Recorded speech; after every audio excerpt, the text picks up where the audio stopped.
Majority Report with Sam Seder. The destiny of America is always safer in the hands of the people than in the conference rooms of any elite. Sam Seder. They are unanimous in their hate for me, and I welcome their hatred. We must guard against the acquisition of unwarranted influence, whether sought or unsought, by the military-industrial complex. The Majority Report with Sam Seder. Ever get the feeling you've been cheated?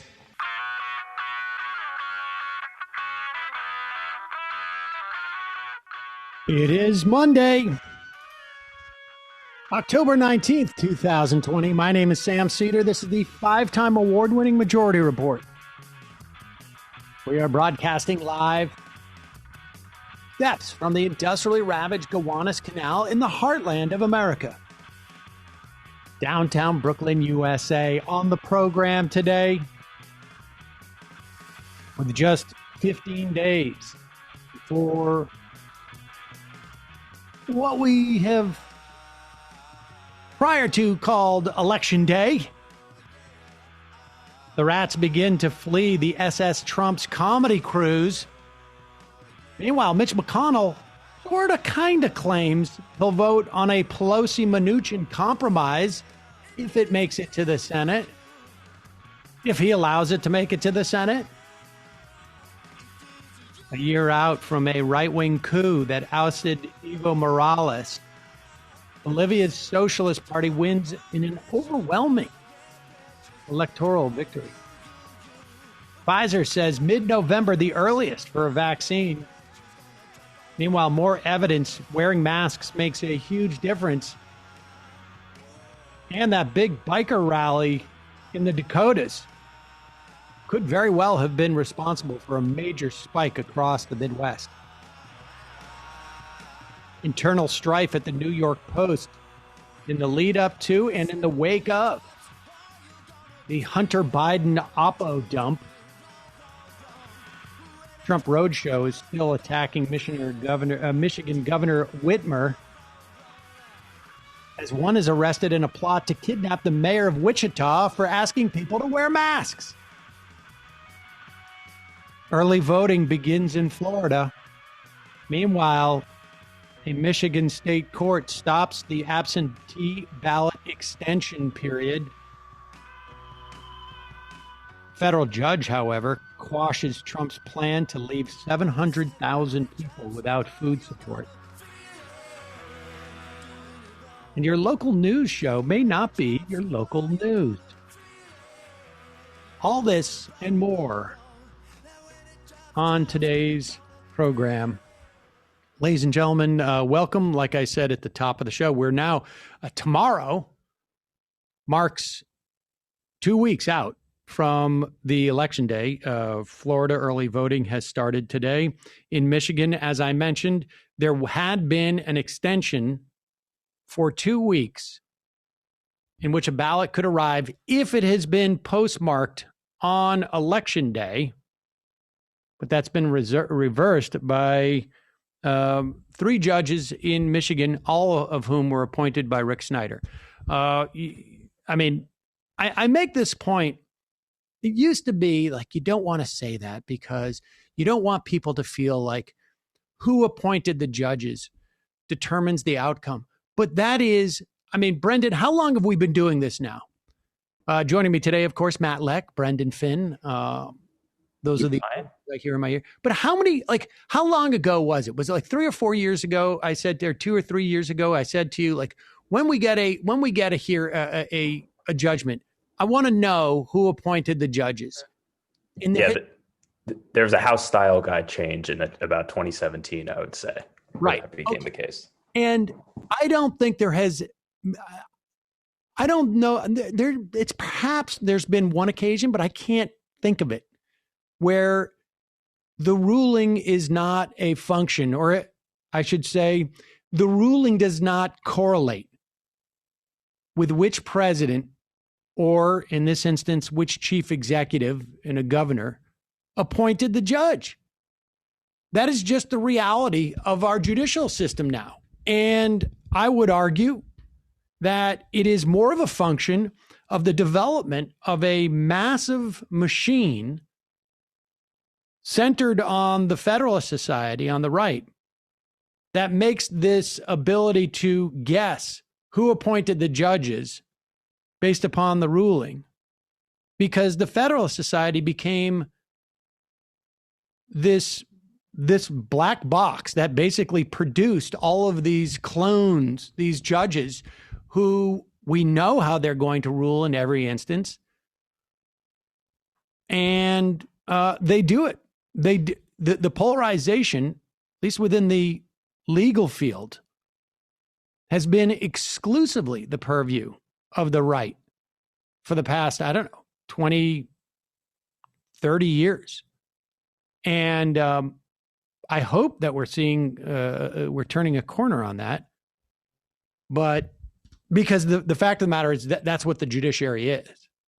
And I think the left needs to sort of, and by the left, I'm talking, center to the left, needs to sort of reevaluate the fantasy or the dream world that they've been living in, that the judiciary is above all that. It's not. It's not. These judges in Michigan said, look, it's not the state's fault that, because there were something like tens of thousands of votes in the primary that were delayed. The voter put their vote in or mailed it in the timely manner. It was postmarked when it needed to be postmarked. And yet you had tens of thousands of votes in Michigan during the primary that were discounted because of just a failure to deliver these things on time. And the state's, it's not the state Supreme Court, it's a state court in Michigan says that, well, I guess it was 6,400 ballots arrived too late during the primary in August. And this Michigan State Appeals Court said the pandemic and delivery woes are not attributable to the state. Yes, that's true. They're not attributable to the state. But if you value the right of your citizens to vote, and they do everything that the state has required of them, then it is at least the state has an obligation, right? I mean, in the context of contract law, if I say to you, here's an offer, I'm giving it to you via the mail, you need to respond to me via the mail, and you do so. Once you respond via the mail, because I've set up that parameter of how I want you to respond, we've made the deal. Like, it's the states that says you need to mail this by a certain day for us to count your vote. And if the voter does it, then the state has a certain obligation, at least a reasonable one, seems to me, to count that vote. But not according to these judges, who just coincidentally were appointed by Republican Governor Rick Snyder when he was there, when he was not poisoning the children of Flint. He was also appointing these three judges. So that's why we mentioned that. And I don't know what the implications are. 6,400 in a primary. I don't know how many thousands that's going to be in the general election, but I'd be willing to bet you that the majority of those, based upon all the data we've seen, we can expect those votes to be votes for Joe Biden, the majority of those votes that will not be counted because they will not have an extension, despite the fact that we have evidence that the post office attempted to slow down the mail. We don't know if they have reportedly reversed, based upon a lawsuit, the policies that were slowing down the mail, but we'll see. And of course, there's a pandemic, so you have more people voting absentee than they have in the past. But that is one of the major problems that we have in this country, is that our right to vote, I've got some bad news for you folks. Not sacrosanct as it is made out to be. Meanwhile, Donald Trump is in Macon, Georgia. And back in 2016, I can't remember exactly when it was, but I remember being on Chris Hayes' program and making the point about Donald Trump. It was probably early in his campaign. This guy is like a road comic. I, in another life, spent far too much time in comedy clubs and in Chinese restaurants and in, I don't know, cafeterias and whatnot doing stand-up. I saw a lot of road comics. Road comics are comics who are making a decent living by doing their show in random places across the country. Sometimes it's comedy clubs. Sometimes it's like, I don't know, a college. Sometimes it can be just in a, like I say, in a Chinese restaurant. They build a stage and then all of a sudden it's a comedy club. And road comics, they can go into a room. The stuff's not terribly sophisticated because they're not going to come back there. But they can make people laugh in the moment. Well, ladies and gentlemen, I give you Donald Trump. Are they voting for him because of his policies, because they want to drain the swamp, or are they voting for him because he's entertaining? I don't have to get a premium TV service if I get this guy on. Difficult. I said, I can be more presidential than any president in our history, with the possible exception of Abraham Lincoln when he wore the hat. That was tough to beat. That was tough to beat. But you remember I do it. We had fun with it. We'd say, ladies and gentlemen of Georgia, this is your president, and it is a great honor to be with you tonight. Things are going very well with our country. Our military is building. And, so I could do that. And, within about 3 minutes, everybody would pick up and they'd say, let's get the hell out of here. This guy's. No, we're doing a great job. We're renegotiating these horrible trade deals. We're bringing our people back home. Our soldiers are great heroes. Because There you go. I mean, I don't think it's hugely funny. And, one of the benefits you get when you're the president, and I sort of get like this license a little bit too. When I go on like cable news, I'm considered the funny guy. Like I'm funny for politics. But when I was a comedian, I was not that funny. So you get a little bit of a boost. Like you show up, you're president and you're mocking like other presidents. People are going to laugh. It's funny. My parents' pastor has the same thing going on. People just die for his little jokes because he's funny for a pastor. Yeah. I mean, that helps. And there he is. And it is, I think that gets underrated. I don't know what the only assessment I can make from that is that the danger of the next Trump could very well be mitigated by their lack of that type of appeal. Tom Cotton is not going to go out there and do that type of shtick. But Trump does. That's why they needed to pull Reagan in the 80s too, right? Like you get a skill set that was cultivated outside of Republican politics that can be useful. So the next one will be a gamer or something, maybe. Honestly. Twitch streamer. I mean, I don't know. People like to have someone who is willing to be somewhat self-effacing. And, Biden's got a little bit of that quality. Not a lot, but a little bit. On some level, you can imagine Al Franken would have been an interesting person to have in the Senate at this time. And I'm not convinced that he wouldn't have been maybe a candidate.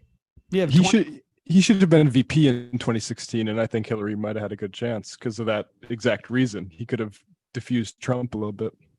It's possible. I mean, I don't know if it works that way, but Well, where a VP can do that, but it would have been interesting to see. All right, we'll just take a quick break here for our sponsors. Hey, folks, it is election time, as you know. Time to choose. In many places around the country, balloting has already started. And whether you've already voted, you still need to vote.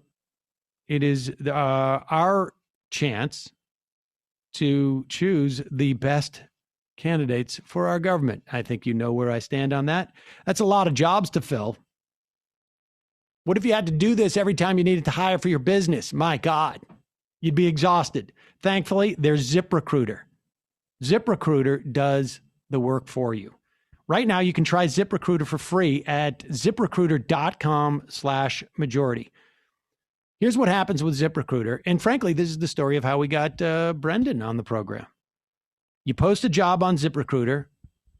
It goes to over 100 job sites with just one click. I got a lot of response.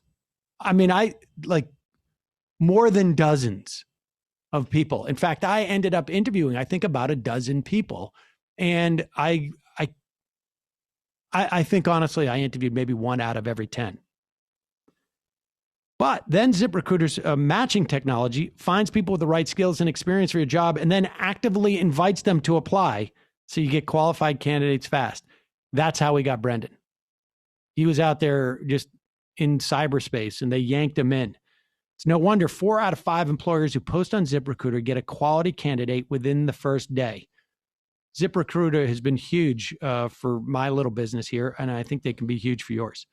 Right now, you can try ZipRecruiter for free at ZipRecruiter.com/majority.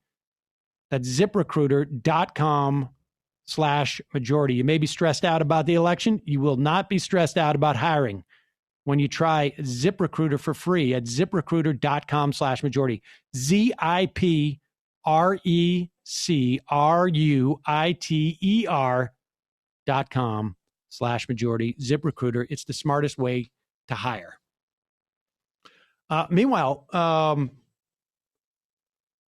we've got this story we're going to be talking about in the New York Post, the Hunter Biden story that sort of fell apart. But one of the things that was sort of disturbing about watching was Twitter and Facebook sort of now randomly deciding that they're going to prohibit people from passing that along. I don't approve with that approach, frankly. But as you know, social media companies get to censor whatever content they don't like.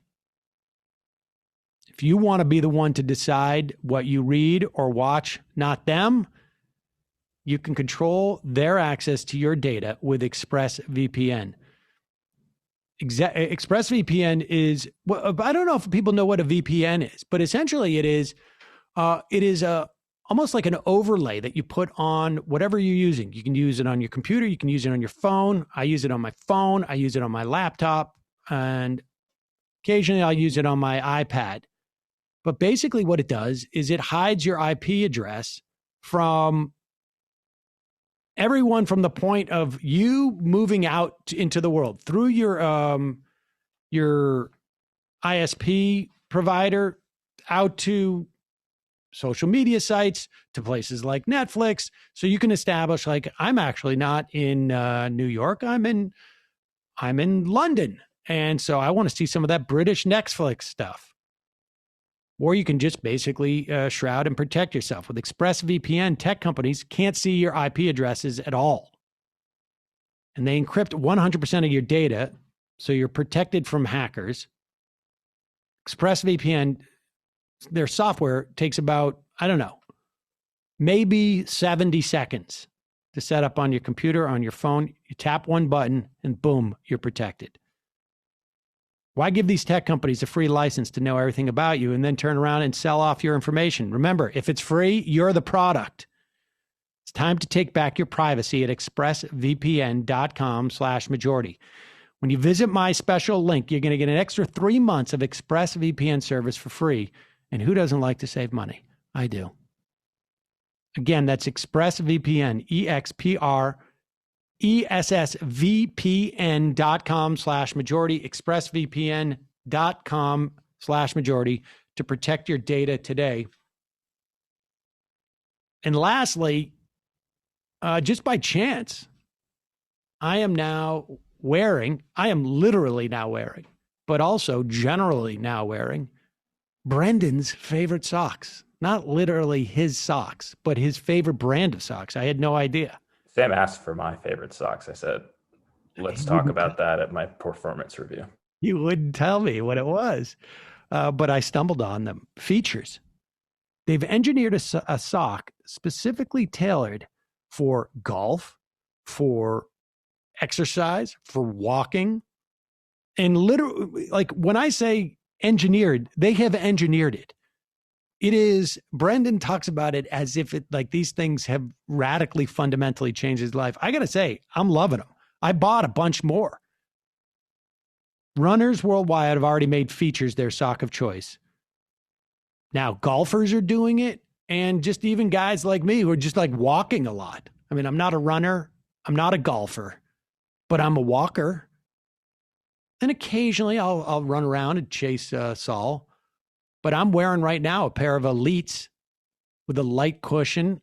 I think it's the quarter length, not the full height. That's the mini crew. Maybe it's the mini crew. But Features Elite Golf Sock keeps the full feet cool and dry and blister free. And they provide a custom-like fit that won't bunch or slip during your backswing or your walking or your jogging. You're mostly a jogger, right, Brendan? Yeah, I actually wore them a pair this morning when I was running. The ankle socks. Yeah, I mean, personally, I'm trying to push the whole thing. Like, you don't have to be doing that to enjoy them. I'm wearing them right now too. I got my my Elite, and I bought a bunch of the Merinos. And they're left-right socks. They're literally engineered for your specific side of your foot. They have zone-specific compression. It gives you targeted support. Each pair of Features are made with anatomical design that conforms, like I say, to the left and to the right foot. Molded fit. Features help you push your game further without wearing down your feet. Honestly, it feels, I don't know how to describe it. It feels invigorating, and they're a lower profile, but more padding. I don't know how that's quite possible, but it is. Features socks will change how you feel about socks forever. And you can get $10 off with your first pair of Features, Feetures, when you use the code majority at features.com. That's the code majority, features.com, promo code majority for $10 off your first pair of Features. Okay, let's get back into this. Right now, there's news stories breaking at the moment about this. Over the weekend, you had Nancy Pelosi. And remember where we are in terms of COVID relief here. We are 6 months out from the last round of any type of economic relief for the country.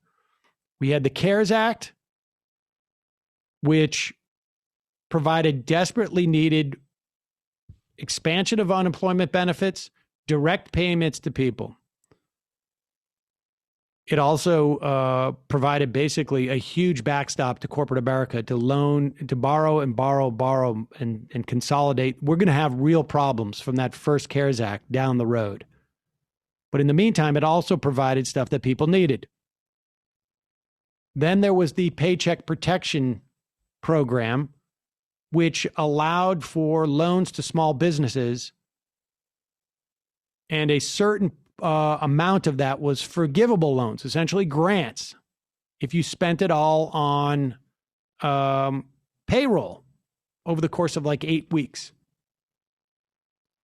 And then there was another round because we found that like our banking system is sort of corrupt in a way. And it's all, if you didn't have a relationship with a banker, and I don't mean like a personal one, but I mean a business relationship with a bank. If you were a small business and you didn't know the name of somebody at your bank, or even if you did and your accounts were small, you were put way down on the list and you did not get any money.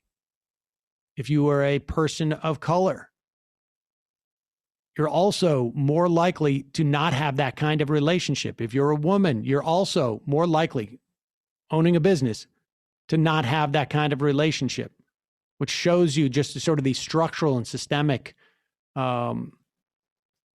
racism and misogyny, if you want to talk about that. Maybe it's like a soft racism and a soft misogyny. There's just not the opportunities because you're not one of the guys. And so there was a round 2 of the Paycheck Protection Program. A significant portion of that money, maybe a third of it, was never spent because by that point, a lot of businesses had simply gone under or had gotten rid of their employees. And then we had no funding for states, no funding for cities. We're starting to see massive cuts from states and cities across the country. This is a real problem. If you look at the one of the big reasons there was a slow recovery under Obama was because states and cities did not get the funding they needed. If you go back and look back at every recovery that has happened after any recession over the past 40 or 50 years, Clinton, Reagan, Bush 1, Bush 2, you will see a surge in state and municipal hiring. And that is what drives these recoveries. But there needs to be funds for states and cities. They cannot deficit spend like our federal government can because they don't produce their own money. Money does not grow on trees. It grows on the ledgers of the federal government, period. You don't even need to water it. They can actually just write it out. So we have been stuck in this situation. Nancy Pelosi was convinced that we would get state and city funding. She admonished, I think it was Jake Tapper back in April, 6 months ago. I think she expected it to come a little bit earlier. Then they passed the HEROES Act in the House, but that doesn't make law. You need it to be passed in the Senate. The HEROES Act was about $3 trillion. Some of it very good, some of it really horrible. The idea of subsidizing Cobra, for instance. But Mitch McConnell wouldn't give it a hearing. So about a month ago, the Democrats took another bite at the apple. They dropped it down to $2.2 trillion and passed that in the House. That $2.2 trillion structured very similar to the first HEROES Act, but just with shorter timelines. So less money. And now she's in negotiations with Steve Mnuchin in the White House, although Donald Trump has turned that off and on at different points. And here she is talking about what they need from the White House to pass a third bill in the House for COVID relief. Here she is on with George Stephanopoulos this weekend, and she's cleaned up some of her talking points. Here it is. Would be. Bottom line, Madam Speaker, are Americans going to get relief before Election Day? Well, that depends on the administration. The fact is that we cannot, the heart of the matter is to stop the spread of the virus. Now, let me speak to you from the standpoint of children, because that is my why. That is why I am in government and politics.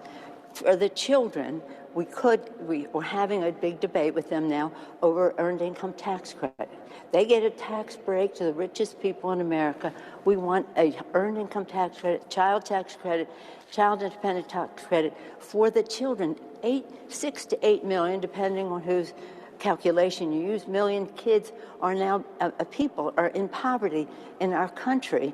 And many of them are children. So this will take millions of children out of poverty, send them to schools that take money to have the separation, the ventilation of the number of teachers there to teach them, have correct this coronavirus that is affecting Black and Hispanic children in a much greater way than white kids. And that takes us all back to state and local government, which is the source of health care, education, first responders, police and fire, food, sanitation, and the rest. There's a oneness to this. I think we can get there. But if you think of it in terms of the children and childcare, they're rejecting our number on childcare, which is greatly reduced, but they're rejecting it, saying you think that childcare is people can't go to work if their children can't go to school. All right, so there you have it. I mean, there's an upgrade in the talking points. They're still not exactly where it's clear as you'd want them to be. But essentially, the problem is that the White House is not offering things like substantial money for testing and tracing programs. They're not offering enough money for cities and states who are providing, like she says, food, nutrition, safety, essentially for children, particularly ones living in poverty. So that's the hang up. As of yesterday, Nancy Pelosi had said the White House has 48 hours to give a counterproposal, a sufficient counterproposal to what the Democrats have passed in the House. And because she needs time, she says, to be able to get it through the House if we're going to do this before the election. Donald Trump wants to put this out before the election because it's like, I don't know, it's like in Survivor, you have one of those immunity idols. You don't want to get voted out with that in your pocket. Donald Trump does not want to lose this election because he didn't sign off on a big COVID relief bill. But he's being told by Mitch McConnell and the Republicans that if you do this, our voters are going to be upset at you and they're not going to do anything. This is just the most absurd argument I've ever heard. Republican Party has completely abandoned their fictional posture about fiscal discipline. It was always fictional. But they completely abandoned this thing years ago. And the idea that there's a single voter out there who's going to say, well, I was going to vote for Donald Trump, but this whole thing where he's sending out $1,200 to everybody and expanding payments to cities and states, that the idea that Donald Trump believes that is shocking to me. But the idea that anybody else would believe that the Republicans actually believe that at this point, that's absurd.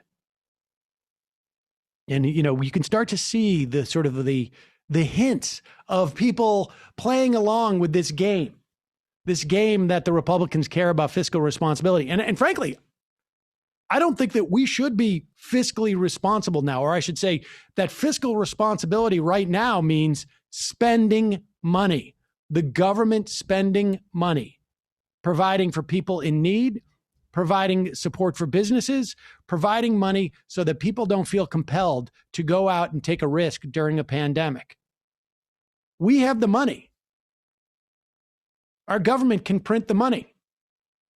There is no inflation. We can do this. But the bottom line is that the Republicans have been pretending that you cannot do this until, of course, the Trump administration, when it came time to give massive tax cuts to rich people, when it came time to spend trillions of dollars on COVID relief. But when they start talking about fiscal austerity, that is their way of saying, we think there's a chance that Joe Biden's going to win. We think there's a good chance that Joe Biden's going to win. So we're now having to pivot again. So when Ben Sasse pretends to criticize the president privately and then just happens to get the audio got out, when Mitch McConnell starts talking about fiscal discipline, when other Republicans start talking about fiscal discipline,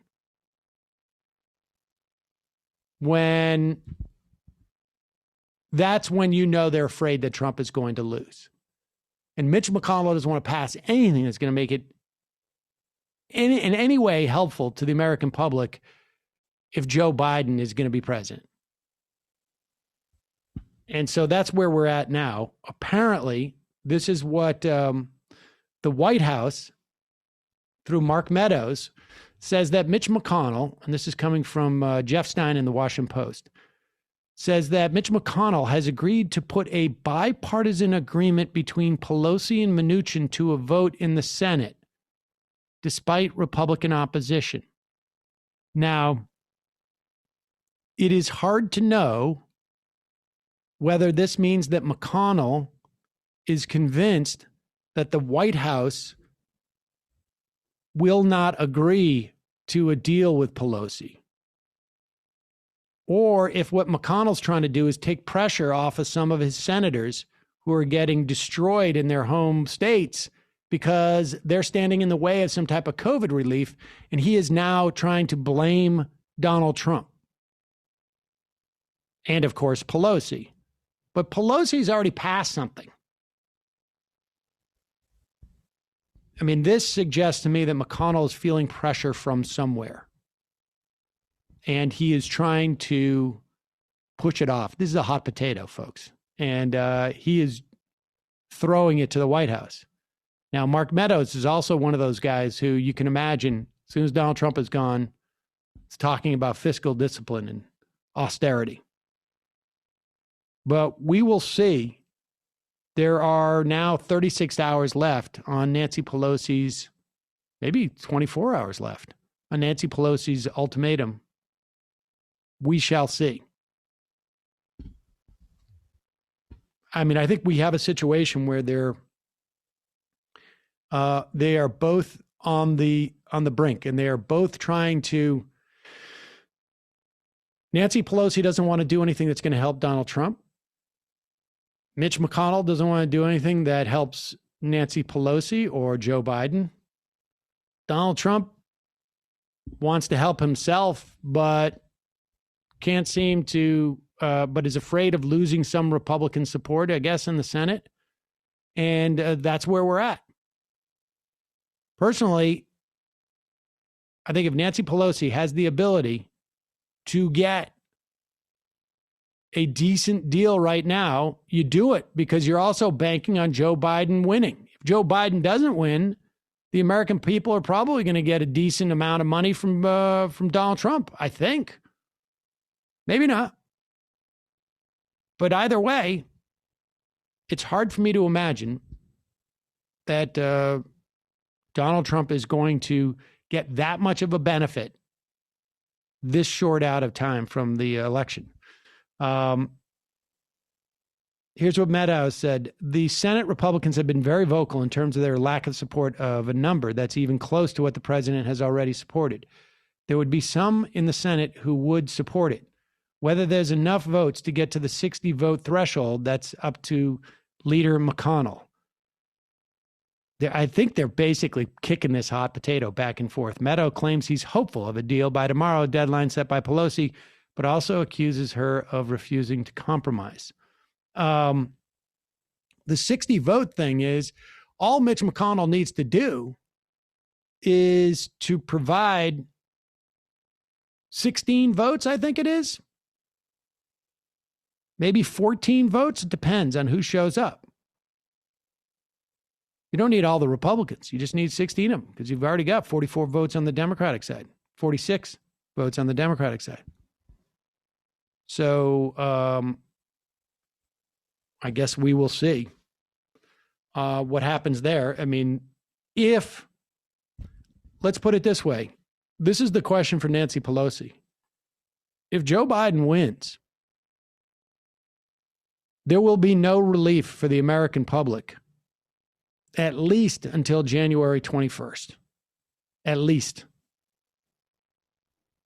And because a Republican-controlled Senate and a Republican president who have lost the election are not going to, in the lame duck, provide any benefit to the American public that could in any way make things less bad for them to the benefit of Joe Biden. They're not going to do it. And assuming that the Democrats take the Senate and they take the House and they take the presidency, Joe Biden becomes president on January 20th, 21st. And then they're going to have to pass through reconciliation because they may not have a veto, a filibuster-proof majority, a big relief package.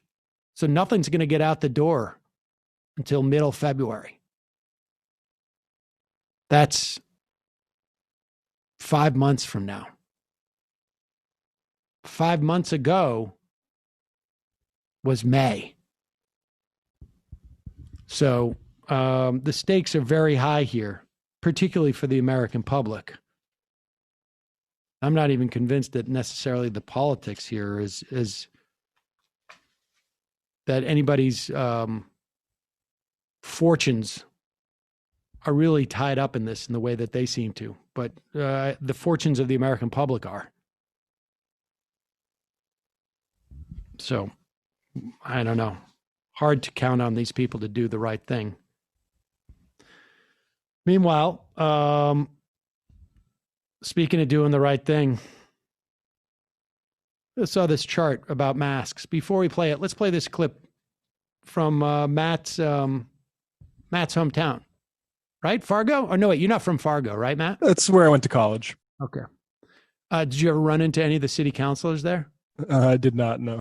Well, this is the Fargo city councilman, Dave Pipecorn. Is that how we pronounce his name? Pipecorn. Yep. He's the deputy mayor and city commissioner of Fargo. This is a meeting about the idea. And as you know, Matt, when you had that Sturgis bike rally, was that in South Dakota or North Dakota? That's South Dakota. That thing, everybody knew it was going to be a super spreader. Everybody was saying it in the run-up. And they have that, the governor there, Rome, is that her name? Yep.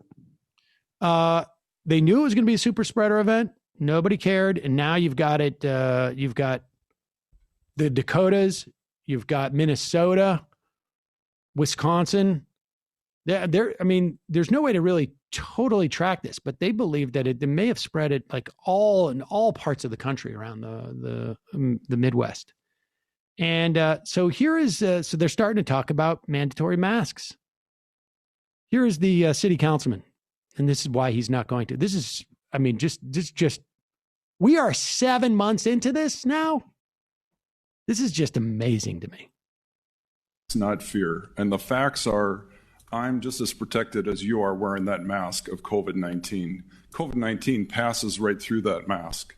Isn't that correct? No, it isn't. No. It is absolutely Okay, no public comment. So, Mr. Chair, Commissioner will learn not to ask rhetorical questions to the crowd.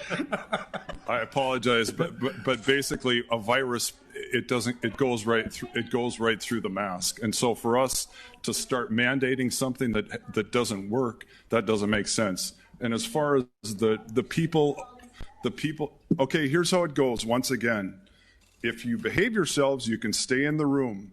You're welcome to, but if you don't, you're going to be asked to leave. And if you don't leave, then the police will escort you out. Is that clear? Let's just restore order. All right. Let's go ahead and make your comments, please. The masks are not effective with the virus, period. That's proven. The coronavirus passes through.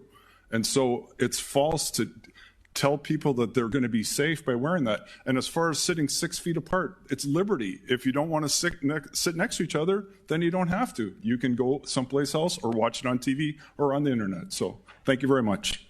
Commissioner Gary.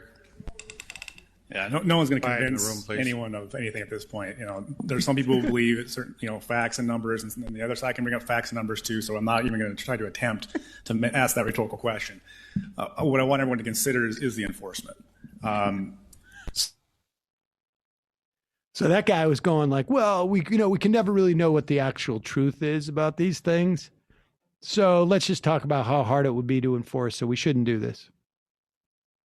As opposed to the idea of like, well, even if you're not arresting people for not wearing masks, it might be a good idea to just say that you should, and that we're going to make it mandatory. That signals it is completely uncontroversial to say that when mask wearing is made mandatory in municipalities, states, or whatever it is, that compliance goes up, even if you're not actually sending out squads of people to make sure that people comply. But just to be clear, do masks prevent the spread of COVID? We know the CDC has said, in the case of Arizona, yes, it dramatically reduced the amount of transmission once mask usage was adopted. When you're wearing, there's two different types of masks, essentially, for the sake of this conversation. One is an N95 mask.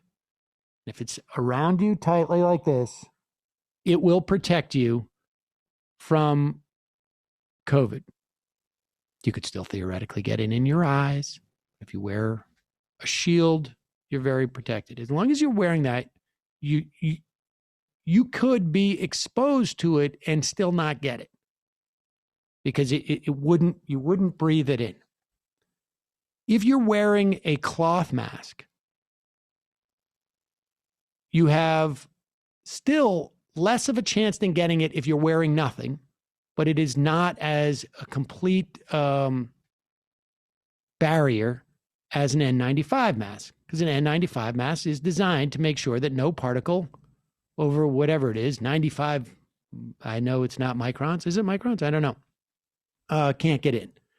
But a cloth mask, it is possible for it to get in. But the cloth mask also, if everybody's wearing one, prevents it from being spread out into the air as effectively as if you had no mask on. And that is why, look at this map here. This was posted by Tom Frieden. This is data from the Delphi COVIDcast, the covidcast.cmu.edu. I'm not sure what university this is, but it is a percentage of masks in public, most or all the time on October 7th. It's a map of the United States. And the darker the color is on the map, the shade of blue-green, I don't know what you call that, a chartreuse, the ocean blue or something. The darker the color is, the more masks are being worn. And then turn your eyes to the image to the right of it, and percent of who know someone is sick. And it is exactly the opposite. In areas where masks are ubiquitous, you are seeing a much less density of people who have COVID right now. That's just the fact. I mean, it really is amazing when you look at this. Like, it is almost the inverse. It's all in orange and red and sort of burnt sienna, I guess. And the darkness is completely the opposite of how light it is on the mask wearing. It's there it is. I mean, it's really rather indisputable. What's going on in Dakota, Matt? Just unbroken Republican power of basically North and South Dakota legislatures. Fair enough. Here is Alex Azar claiming that, in addressing the fact that Trump is rallying in a state like Wisconsin, they are building field hospitals in Wisconsin. They're building field hospitals there now. They're right on the brink. And we're entering flu season. Hopefully the flu will be down because some people are wearing masks. But here is Alex Azar justifying Trump doing these COVID rallies. And I'll remind you, Alex Azar is the head of the Health and Human Services of the U.S. government.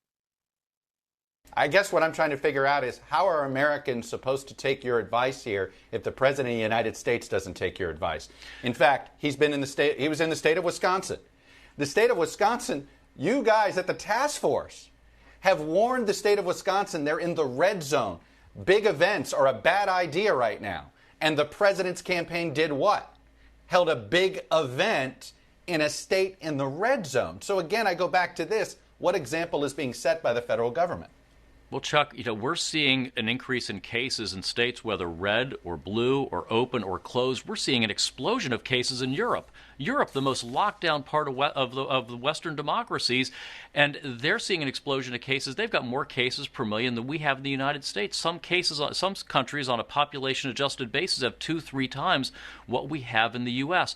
The ticket is in our own hands, Chuck. It's what I talked about at the outset. It's about those basic public health mitigation steps. We have it in our individual control. It's our ticket to be reconnected to education, to worship, to work, to health care, and also to our public and civic life, Chuck. Wear a face covering when you can't be socially distant, Chuck.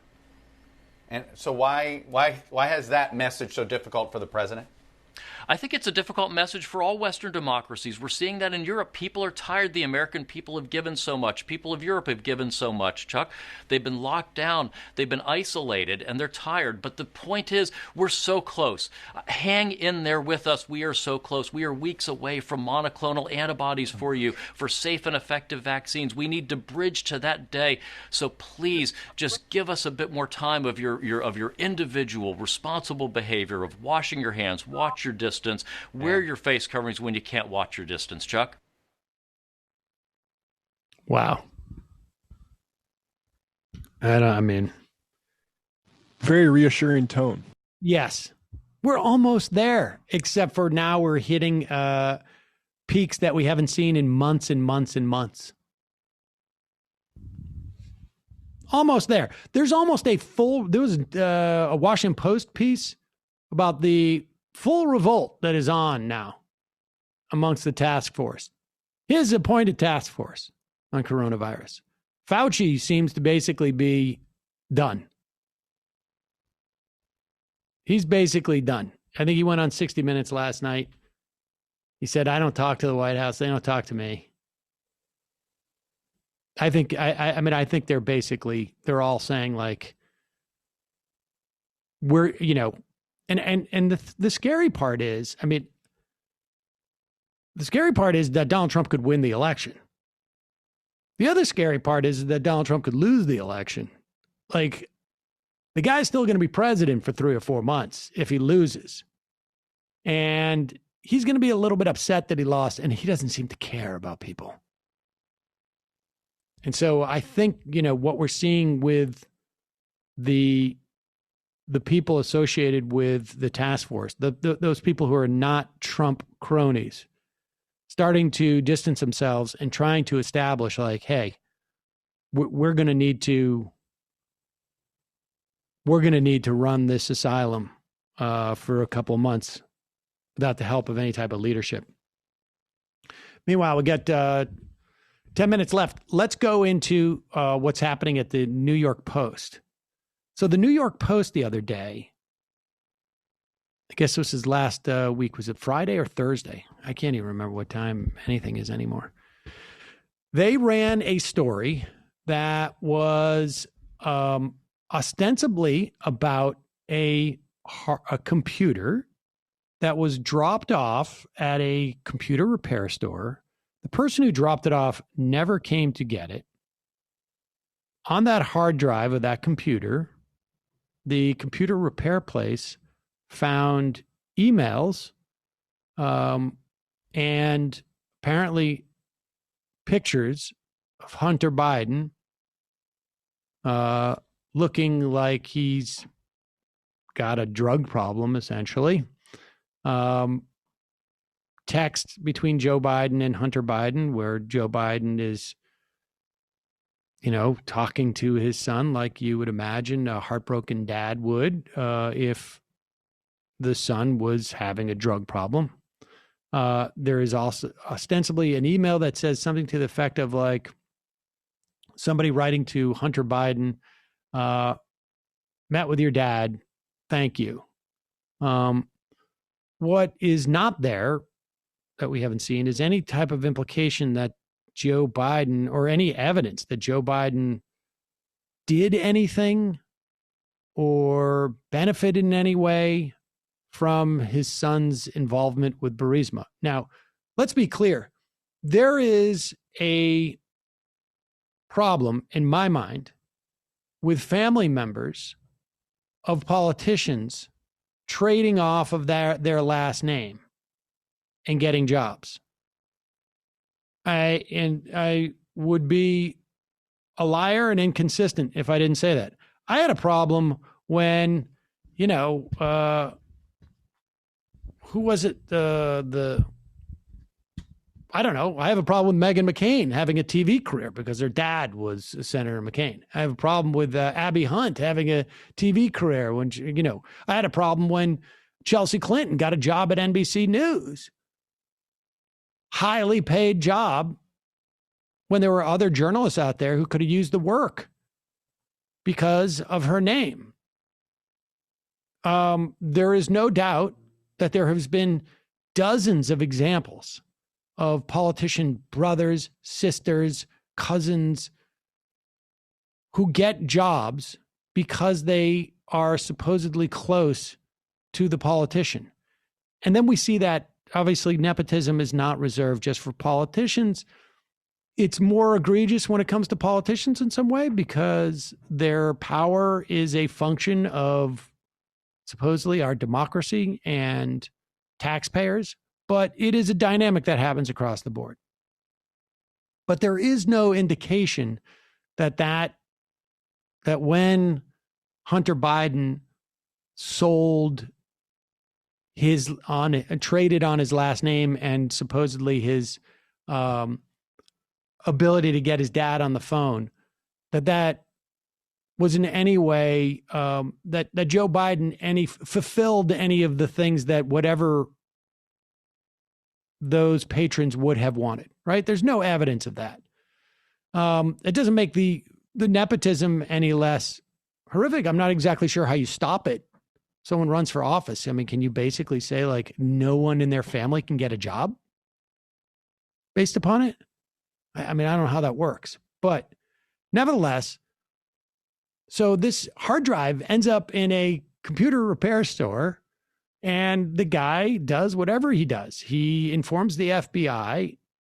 There's an FBI subpoena, unclear based upon what. And then he clones the drive and he gives one to Rudy Giuliani, which is what everybody does anyways. I don't think I've ever taken my computer into a computer repair store where I wasn't expecting someone to clone the hard drive and give it to Rudy Giuliani. That's like the first thing you do, I think, in computer repair, right? I think you check and see if like the data is okay. And then the next thing you do is you clone it and you give it to Rudy Giuliani. But apparently at the New York Post, they thought this story was so dubious that there was no writer who would put their byline on it. They wouldn't sign on to the story. And it has created all sorts of problems at the Post. Here is Steve Doocy realizing like this isn't going to work. And I want to be clear here. I said this during impeachment. If it wasn't for impeachment, this stuff would be sticking. This would be the culmination of a months-long investigation. Now, the Senate did an investigation to all this, and they dropped it like a hot potato. The Republicans in the Senate did. They got nothing. But had there not been impeachment, this would be the entire story right now. Here's Steve Doocy basically trying to tell his buddies, like, I don't think this is going to stick. So you got to figure the president's going to try to bring up Hunter Biden in some measure. Has to. And the base loves to hear that stuff. But what the consultants are telling the president is, in the race to the final 15 days, do as much about the economy as you possibly can. And essentially the best message is President Trump built a great economy. Then COVID screwed things up. And President Trump is better at rebuilding than Joe Biden. That's the message they would like to see. Yeah, because of Hunter. I mean, I just think this Hunter Biden thing is just not, it's not that compelling from an electoral standpoint. And I don't quite see the evidence of any corruption on the part of Joe Biden. The nepotism is just a problem. Like, I don't know. What do you guys think you can do about that? Well, I think Trump is the wrong person to be making the case that petty influence dealing is a problem, right? Like, I mean, how many people have been staying at Trump Towers and, you know, clearing patents for his kids, right? Like, I don't. Right. Trump is a perfect. Trump is like the perfect guy to show how that could be corrupting, and in which way you do it. Biden, I think, just shows us that like nepotism is rampant, and this is a corruption. This is a corruption on behalf of a Burisma, maybe. But, we have no control over that company. I don't know how you would even control it in this country, though. How would you? That kind of nepotism. Here's the amazing thing, too, about... I want to play this Ron Johnson thing. Well, let's play this. Here's John Ratcliffe. He is the Trump-appointed head of the DNI. We'll just play this clip quick. Us what's real and what's fake. Is this Russian disinformation, Director? So, Maria, it's funny that some of the people that complain the most about intelligence being politicized are the ones politicizing intelligence. And unfortunately, in this case, it is Adam Schiff, the chairman of the House Intelligence Committee, who, as you pointed out on Friday, said that the intelligence community believes that Hunter Biden's laptop and the emails on it are part of some Russian disinformation campaign. Let me be clear. The intelligence community doesn't believe that because there's no intelligence that supports that. And we have shared no intelligence with Chairman Schiff or any other member of Congress that Hunter Biden's laptop is part of some Russian disinformation campaign. It's simply not true. And this is exactly what I said I would stop when I became the Director of National Intelligence. And that's people using the intelligence community to leverage some political narrative. And in this case, apparently Chairman Schiff wants anything against his preferred political candidate to be deemed as not real and is using the intelligence community or attempting to use the intelligence community to say there's nothing to see here. Don't drag the intelligence community into this. Hunter Biden's laptop is not part of some Russian disinformation campaign, and I think it's clear that the American people know that. Do we know that it was Hunter Biden's laptop? If there was a subpoena from the FBI, like how do we know this information? It just Giuliani brought it out? Where did the subpoena lead to?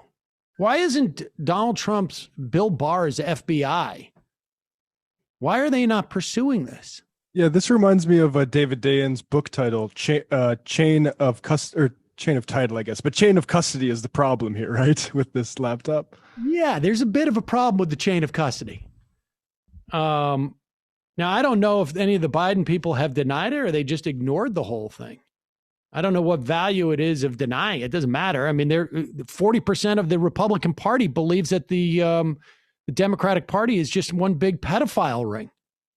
What's the point of denying any of this stuff? We will talk more about that in the next hour. Ron Johnson really embarrassed himself, if you can believe it. In the meantime, we will be back tomorrow. We've got a great interview lined up for you. We will see you then. If you're sticking around for the next hour plus with us, good. We just said goodbye to our choice viewers. The show is simulcast. This show is simulcast on the Peacock app on the Choice channel. So if you get the Peacock app, it is available for free. I think they have a couple of minutes of ads. They cut out our ads. They put in their own, I guess. And you can get the Peacock app. And all you got to do is search The Majority Report of Sam Seder, and you can see us. They play it a couple of times in the evening. So if you missed any part of this show, or you want to see different graphics, I don't know. I guess they don't like Matt and Brendan's graphics. That's all right. You guys don't feel bad about that, do you? No. All right. Just a reminder, this show relies on your support. You can become a member at jointhemajorityreport.com. It is Monday. There is no Miki show. You can go to youtube.com, the Nomiki Show, and check out last week's shows. She had some great shows, got great panelists. Check that out. Patreon.com/the Nomiki Show. And also, don't forget the Antifada, patreon.com/the Antifada. Check out, they've got all new shows flowing through there. Matt, what's going on TBS this week?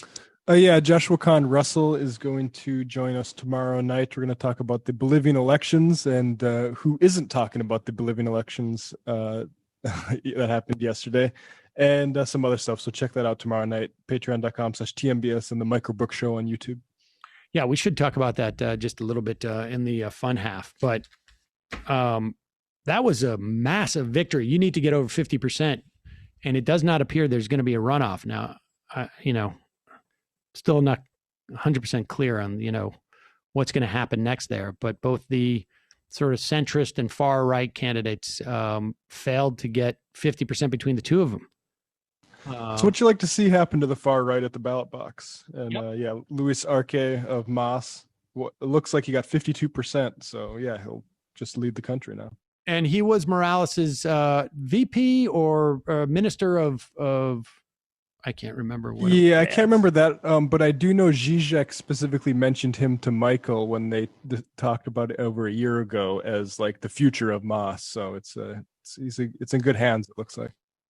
Yeah, and this is and MAS, of course, is the Movement Towards Socialism Party. I'm not sure what it is in Spanish, but this is Movimiento al Socialismo, I think is what it is. Oh, well, good for you. All right, we're going to take a break. We'll talk a little bit more about this on the other side. I mean, in many respects, it's not, you don't call it really a comeback. It really more and more looks like this right-wing coup, which was backed by the United States, was an interregnum. Is that what you would call that? An interregnum? Yeah, speed bump on the way towards building socialism in Bolivia is what I hope to call it. I think like there is a consistency of what the Bolivian people wanted, and for a while there was a little bit of a hiccup. All right, we're going to take a quick break. When we come back, wow.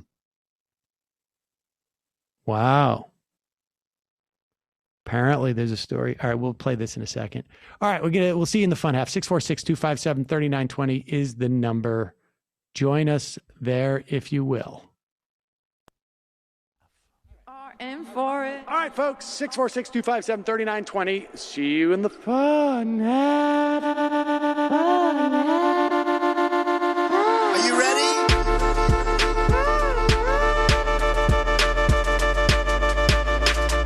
Who sent us this? Alpha males are back, boys back, and the alpha males are back. Just as delicious as you can imagine. The alpha males are back, boys back, and the alpha males are back. Just wanna degrade the white man. Alpha males are back. I take all of it in my throat. Alpha males are back.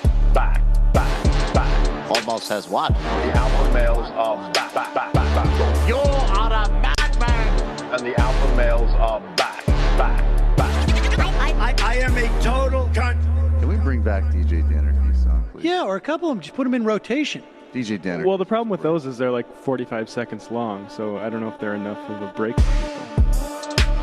That's fucking nonsense. Hey, folks, reminder. I do not have Parkinson's. And the alpha males are psych. Fuck them.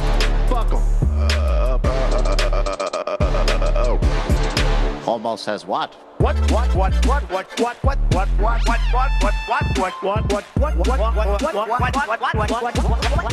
Almost says what? Hell of a lot of bank. Hell of a lot of bank. Hell of a lot of bank. Hell of a lot of bank. Hell of a lot of bank. All lives matter. Have you tried doing an impression on a college campus? I think that there's no reason why reasonable people across the divide can't all agree with this. Psych. And the alpha males are back. are black, black, black, black, black Africans. The alpha males are back, back, back, back, back, back. And the Africans are black, black, black, black, black, black, black, black. See Donald Trump out there, doesn't a little part of you think that America deserves to be taken over by jihadists? Keep it at 100. Can't knock the hustle. Come on, fuck 'em, fuck 'em, fuck things I do for the bigger game plan. By the way, it's my birthday. Happy birthday to me, Jew boy. I have a thought experiment for you. And the alpha males are back, back. Africans are black, black. Alpha males are back, back. Africans are black, black. Come on. Come on. Come on. Someone needs to pay the price for blasphemy around here. I am a total Pussy.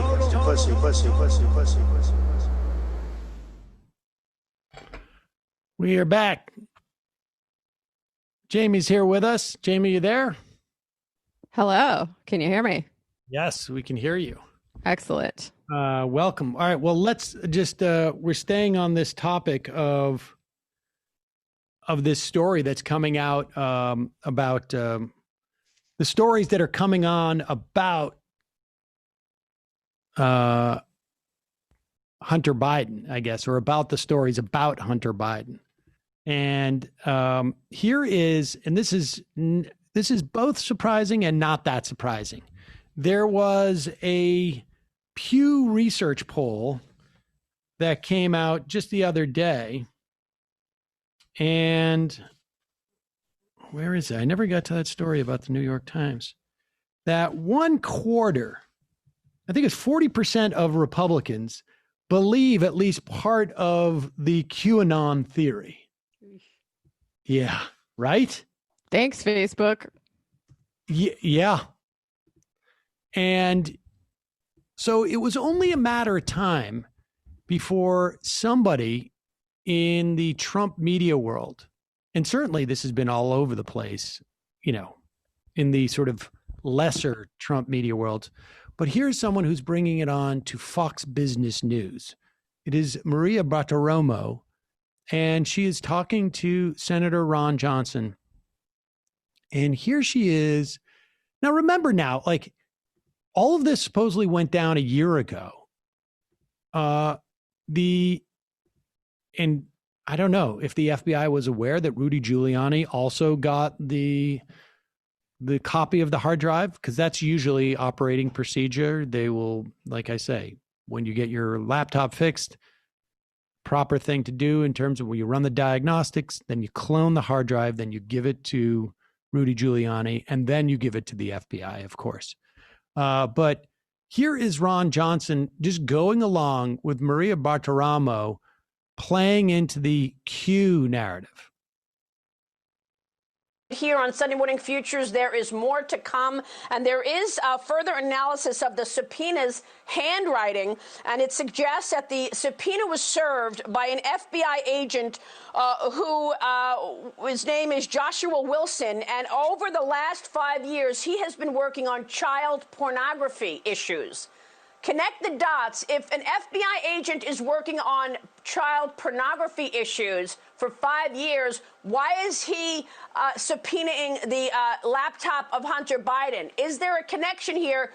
Should this suggest that there's a child pornography issue here on that laptop? My God. Well, I think you just made the connection. Again, this is what the FBI, I think, has to... See, both these guys both of them are laundering this. First off, there's a handwriting analysis of the subpoena. Where's the FBI in this? If the FBI subpoenaed this stuff, is there a case? Can we really not get information from the Department of Justice? Bill Barr? I would never, ever talk about this stuff. Bill Barr was flying around the world trying to get people to implicate Hunter Biden. So they've done the handwriting analysis, and she's asking Ron Johnson to connect the dots, and his response is, well, you've connected the dots. So I'm just responding to what you said.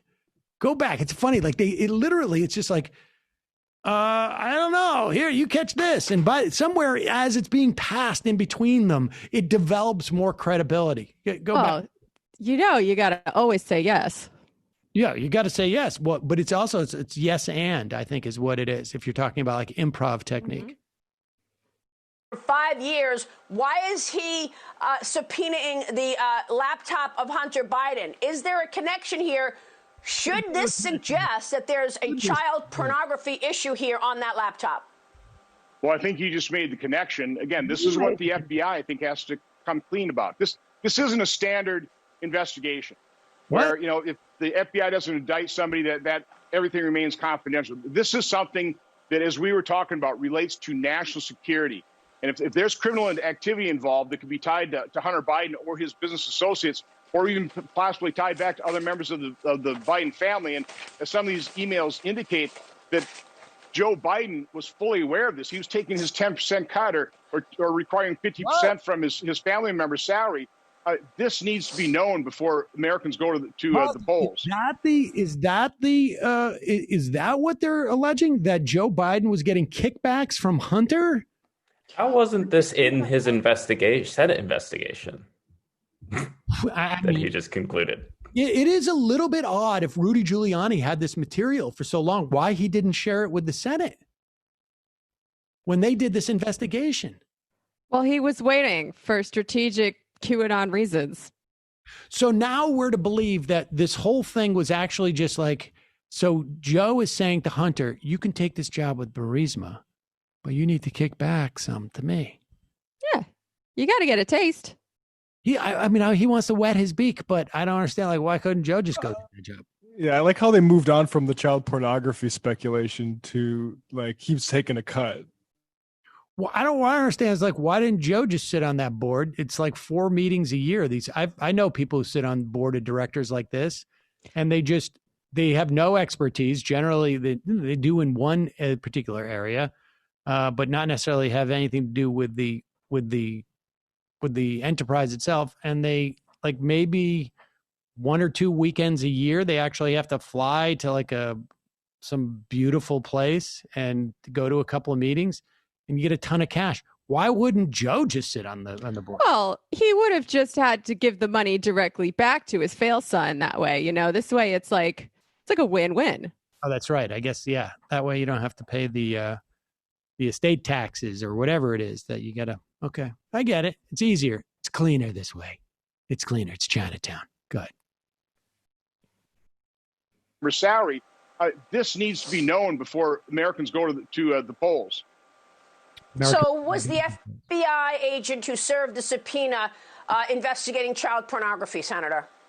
Well, you just read the news report. I can't comment any further. I don't want to speculate other than to say that what I said publicly before, our report uncovered so many troubling connections, so many things that need to be investigated that I really think we're just scratching the surface. And yes, I've heard all kinds of things that I think will probably be revealed over the next few days.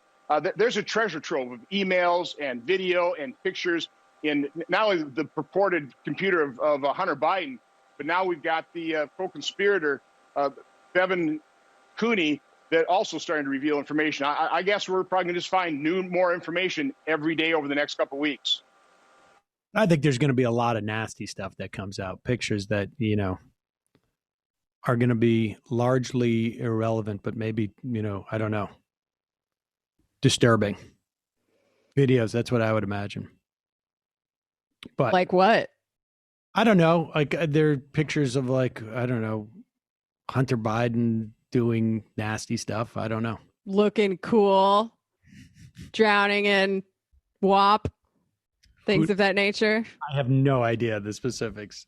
But they're teasing all this stuff. And it's like, you're a senator. You did a report. Like, you couldn't get this stuff to Bill Barr? Ron Johnson couldn't get it to Bill Barr. Is that what we're to believe? This is just unbelievable. In fact, not only did the New York Post, they couldn't get a writer to put their byline on the story they wrote. Check this out. This is from Mediaite, has a story, exclusive story, put up this, Brendan, that apparently Fox News themselves passed on the Hunter Biden laptop story because it lacked credibility. Here it is. Scroll up there. Wow. Fox was first approached by Rudy Giuliani, a report on the tranche of his files allegedly coming from Hunter Biden's unclaimed laptop left at a Delaware computer repair shop. But the news division chose not to run the story unless or until sourcing and veracity emails could be properly vetted. When Fox News is the voice of reason, folks, you know you've got a problem. If you have that much money that you just left your laptop at a shop and forgot about it, maybe you have too much money. Just going to say. Well, that was the other thing. Like, that seems like odd behavior. Like you, if you have that much money that you're going to leave it, why wouldn't you just throw it out? I don't know. He got high. He forgot. But like, I don't know. I've gotten high a number of times in my life, but I would never lose track of my laptop. Jeez. I need that. I need that for work. I wonder if we should even play this because it could be too disturbing. But, hey, Jamie, do you remember that guy, Brandon Starker? What is it? Brandon Starkin? Something like that. Yeah. Brandon Starkin. He was the guy who was doing the walk away campaign that some people credit with. He was doing this in the run up to the 2018 midterm election.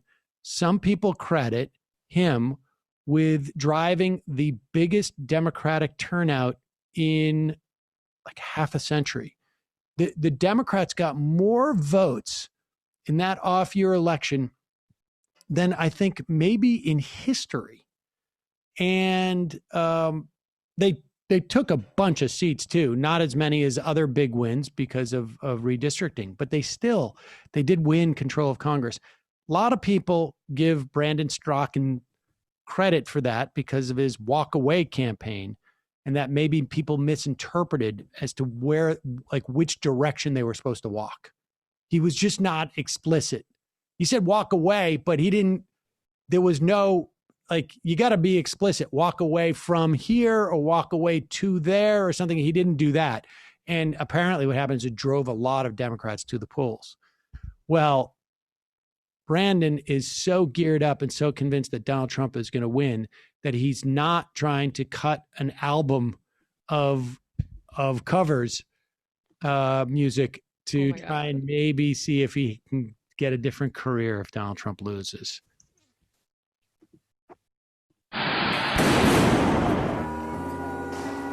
Protests turned destructive in downtown Seattle tonight. Here's what we know as of 10 o'clock.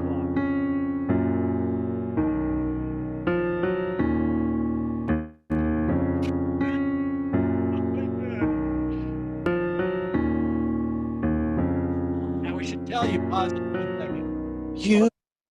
We're slowing it down because it's a we're not sure. We don't want to get dinged on this by YouTube. We're actually. But people can go and listen to it at full speed because it's just as funny at full speed as it is slowing down. But go ahead. I've got a tear in my eye already. What was with the sad eyes? Don't be discouraged. Oh, I realize it's hard to take courage in a world full of people. You can lose sight of it all. The darkness inside you makes you feel so small. But I see your true colors shining through. I see your true colors. And that's why I love you. So don't be afraid to let them show your true colors. So your true colors are beautiful like a rainbow. Like a rainbow, but just red. Now, Brendan, I want to make sure we get to minute 156. Yeah, speed up because here is another person wearing their true colors. That's the MAGA hat. Shining through. So come. See it true. Yeah, right there. Pause on her. Okay. Oh my God. If you'll allow me to share my screen for a second, Brendan. Yeah. There's a picture of one of the women who are showing her true colors. Oddly enough, those are not her true colors. It turns out that she is that her Twitter handle was Frog Enthusiast, and she says, "I will not hide any longer." Oh, this is back what she wrote in 2018. "I will not hide any longer. The left has made us feel as if us black Republicans should hide, but not anymore." There it is, her true colors. She's showing, wearing that hat, and then she writes, "Thank you all for your overwhelming support. After seeing this tweet, my parents cut me off and refused to pay my university tuition. So if you can find it in your hearts to help black Republicans pay for school, it would be appreciated." She set up a GoFundMe because Dem parents wouldn't. And then it turned out BuzzFeed has a great article. College student faked a sob story about being a MAGA supporter. Then people donated to her cause. It turned out her true color was, in fact, not as a Trump supporter. Her true color is finesse queen. She says this at the end. "I just honestly didn't want to take their money," because she didn't actually take the money eventually. She canceled the scam. She says, "Yeah, I can't pay for school, but I don't want Republican money to pay for it. I just want everyone to think I'm the finesse queen," which I am, and she still reigns. Fair enough. I mean, I would not fault her for keeping their money. Oh man, I think she deserves a medal just for that quote.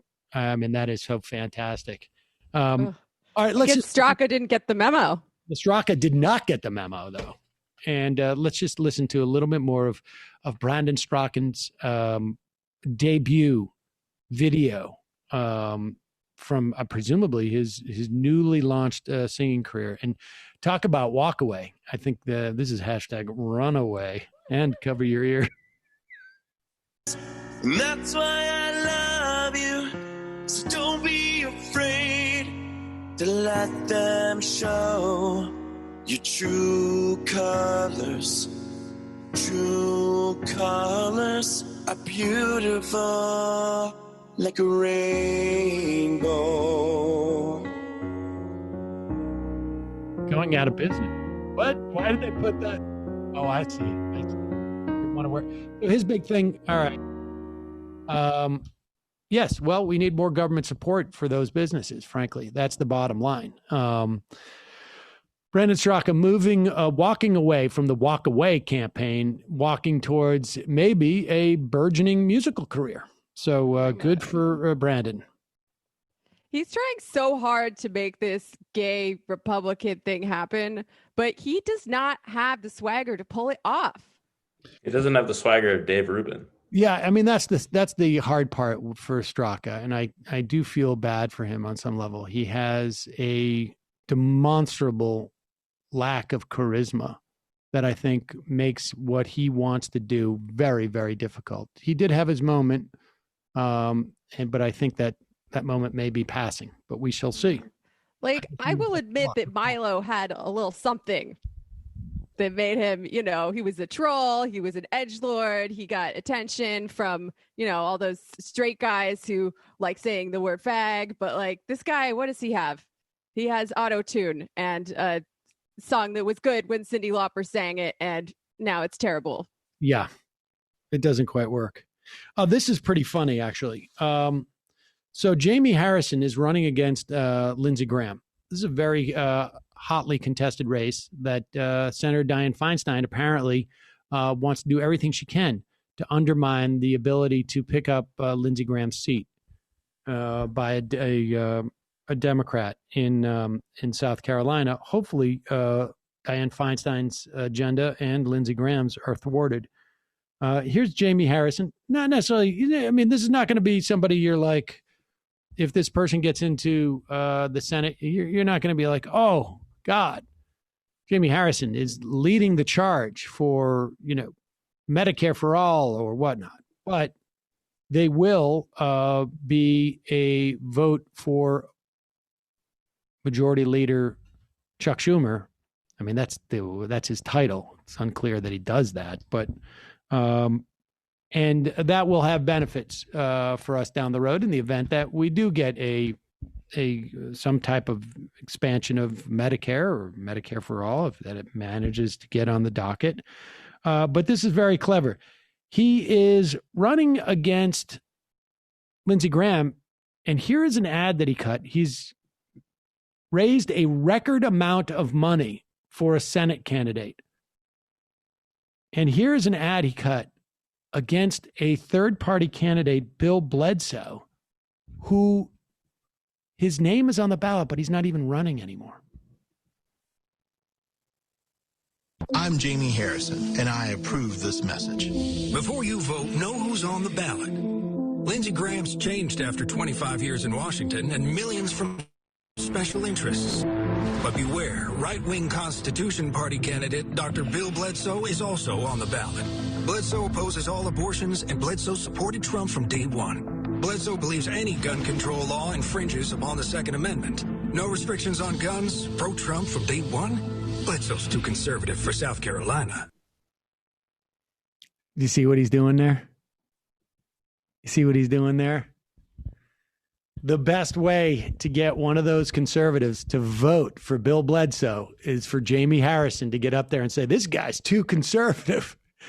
He's been with Trump from day one. He's going to make sure they don't take your guns away.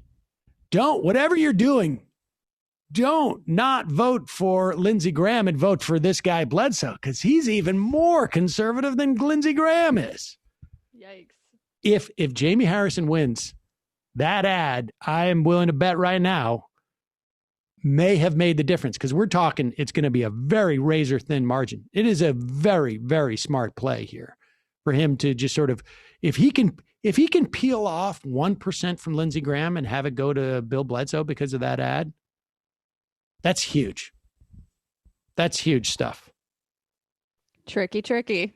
I like it. That's what it's all about. It's politics. Gotta do it. We've seen this before, though. That we've seen that in other races in the past. I'm trying to think of an example of one, but let me call into the. What did that do? There we go. All right, and the voicemail is off. I will take some IMs, and then we will. Trumpy Bear Feinstein just wants to keep the only gay Confederate in the Senate. You are all apathetically steamrolling pretty hard today. Really stoked for the Brandon Straka H. John Benjamin duet album. Mark my words, it's going platinum. Brandon S.'s voice isn't bad, but the song sucks. Opposite. Tell me, Austin, Cyndi Lauper needs to sue. Oh, shoot. Wait, what the heck? She should. Shoot. I just lost. I hate this thing where I got to go to these things here. What is going on? I can't get the IMs. I don't know why is this doing this? When in doubt, blame it on the cat or the robot vacuum. There you go. Calling from an 801 area code. Who's this? Where are you calling from? Hey, Sam, this is Kyle from Salt Lake City. Kyle from Salt Lake City. How are you, Kyle? I'm doing just fine. How are all of you doing today? Fine. What's on your mind? Okay, so two things. The first thing is just a follow-up on what I talked to you about last time. There was that 13-year-old autistic child who was shot by police here. He did survive, and he did get out of the hospital, faced a lot of hospital bills, obviously, but something that the chief of Salt Lake City Police said after that I thought was particularly interesting. When they released the body cam footage in a press conference, it didn't exactly make the cops look very good, as you can imagine. And he explicitly said, he said, "Too often our officers are called to deal with these difficult problems, which frequently are not criminal in nature." And I thought that was an interesting thing for the chief of police to say at this point in time. He's basically coming out for defunding the police. Exactly. Yes, he is. So welcome to the resistance, Chief Mike Brown of Salt Lake City Police Department. But the second thing I wanted to talk about, can I just talk about how much of a piece of shit Mike Lee is real quick? Sure. Oh gosh. Yeah. Okay. I mean, he's your senator. Okay. I think you've earned it. Yes. Thank you. Yeah. Both of our senators, we've got a nice couple here in Utah, and Mike Lee in particular, I just want to talk about because coronavirus has been it's been a pretty big issue here, and as it is everywhere else. But within the last couple of weeks, I think we peaked at about 4th in the nation in infections per 100,000 people, and in certain areas in Salt Lake or in where Brigham Young University is, they had infection rates that were higher than New York City at its peak, and the Navajo Nation as well. Right. So it's gotten really out of hand. And you've played some of the videos of there was a town council meeting where there were people freaking out about a mask mandate in schools, and then we had the people in southern Utah, the masks are for pedophiles or whatever. So it's obviously been a problem here, but one thing that happened in particular, so as schools was starting up again, a lot of teachers here, we were basically blowing the whistle on the fact that they had not received PPE and a lot of the equipment and safety measures that they had been promised by the state government, because we're basically fighting this global pandemic at the school district level in some places like we are here. Right.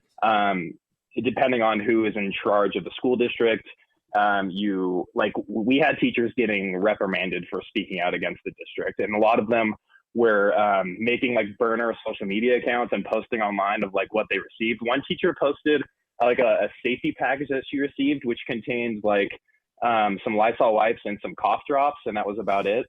But one thing in particular that happened, this teacher posted a picture of her classroom, and she had set up a socially distant classroom and made these she had created these race car things for the students in her class around their desks to make their safety shields fun and that's cute. Cool. And you would think so, but Mike Lee in particular took big issue with that, and he posted online on Twitter. He had a screenshot of it and basically saying do we really want our children living like this? Is this really what we want? And just disparaging this as teacher opposed to dying in some other manner. Well, but we have left these teachers basically to fight this. We're fighting this on a classroom level, and these teachers are doing everything they possibly can. We have tons of school outbreaks here currently, and basically we put them on the front lines to just deal with whatever. If you get PPE, that's great. You might not, or you might have to provide your own. And Mike Lee went out of his way to go after this one teacher in particular online. And I only wish that Mike Lee's coronavirus case was more serious than it ended up being. And I'll own that. You don't have to. Yeah. So I fucking hate Mike Lee, and I just, I'm very upset that he is doing just fine, it seems, right now. Well, so anyway, Kyle, look, that's all I've got. Look, I appreciate the call. I would love to criticize the way you're talking about Mike Lee, but you're a constituent and you have a better sense of this guy than I do. And I'm not going to sit here and say that I know what Mike Lee is any more than you do, because you deal with him on a regular basis. So I do. But look, that's what the phone calls are about. It's to get perspectives from people who might have, better perspective on some things than I do. Appreciate the call. I just listen to their lived experience. Yeah, exactly. And look, all I can say about Mike Lee is that he definitively is anti-democracy. I mean, he's stated that, or tweeted it, I should say. So he thinks that it stinks, to use one reading of the word rank. Or maybe horseshoe theory, he came all the way back around to the other side and is some sort of authoritarian communist now. But I doubt it.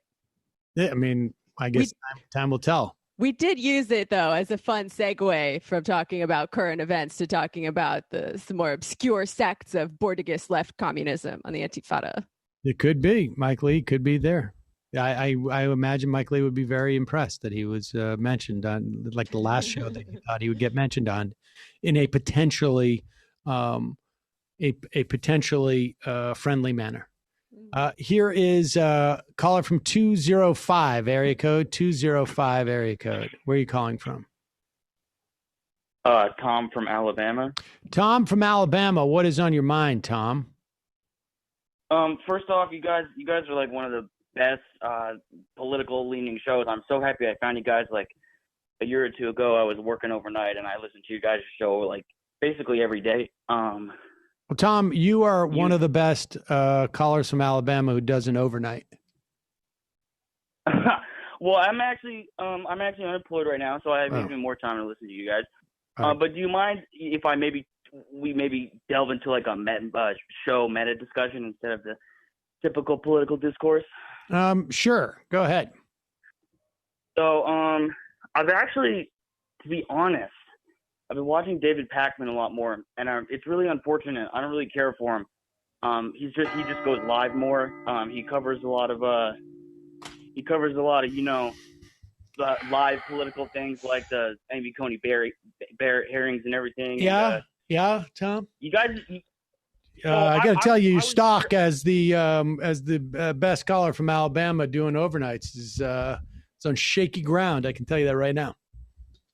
No, look, because that's the thing is I'm going to do a 180 on you. We've already done a 180. Now you're doing a full 360.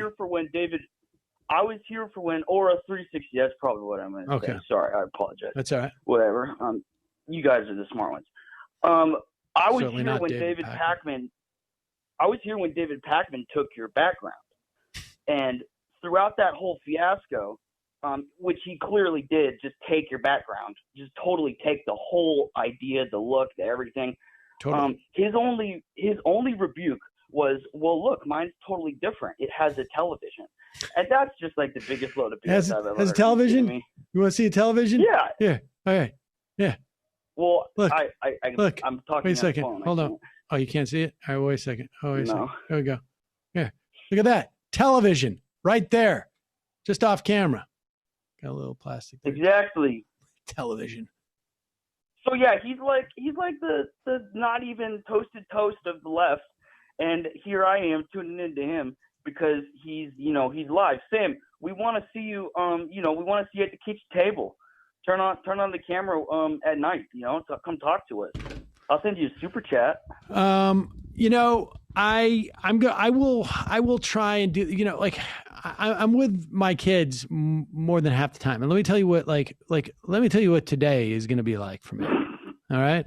Now David Pakman, he can sit there and he can knock off my backdrop like multiple times over because he's got nothing else to do. But when I'm done with this show at about 2:33, wrap up, then we'll do a little bit of debrief. Then I might be doing a pre-record for Ring of Fire. Then I've got to clean up this office. I'm trying to get it, so that I can do some decent coverage on election day. But, we're not coming into the office, so we're shorthanded. And then I will walk home. I will have to get food. I will make dinner for my kids. No babysitters anymore. We don't have babysitters at night. I get someone who sees, hangs out with my kid for a couple hours in the afternoon, but she's got her own kid. And then I got to make dinner for Saul and convince him to take a bath. And then we got to play hide and seek, and I got to clean up the cats. We got 2 cats now in an apartment, and all they do, they're literally poop machines. Then I got to get him to take a bath, and we have a huge argument. You got to set aside about 30 minutes for that massive screaming argument. And I finally get him to sleep after I read him some Harry Potter. We're going through book 4 now, I think it is, or book 5. And I got to stay in the room. So now it's about 9 p.m. and I pass out. I'm asleep for about 45 minutes. And I come out and I try and talk to my daughter for half an hour. And then that's it. Boom. And that's it. If I'm lucky, I will carve out time for Survivor. But the Survivor hasn't been running. They ended that right at the beginning of the thing. So that's it. That is it. So what am I supposed to do with a live stream? Dave Pakman sitting around making 14 different knockoff versions of my set. Yeah, quality over quantity. The same kind of color too. The same kind of pastel. Of course. It's unreal. It's unreal. It's unreal. It's completely unreal. And you guys are the best out there. Kai Kalinske, adult baby. I don't like that guy at all. Oh, He's well, okay, but his, adult baby? What do you mean by he looks adult like baby? an adult baby. Go look at him. He's baby faced. like an Is he adult saying he's baby? baby faced? Yeah. Well, I was baby faced at one time too, but now I'm old. I thought there was a streamer called Adult Baby, and I was intrigued. Oh no! And I only think about flushable wipes because he went on this flushable wipe rant once, and it was just super gross, and that's all I think about when I see him.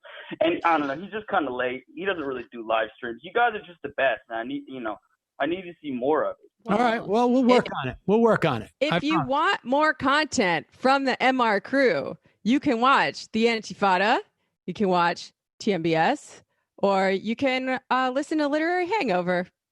You can see Look, Nomiki's show. You guys are great. You guys are great, but Sam is like a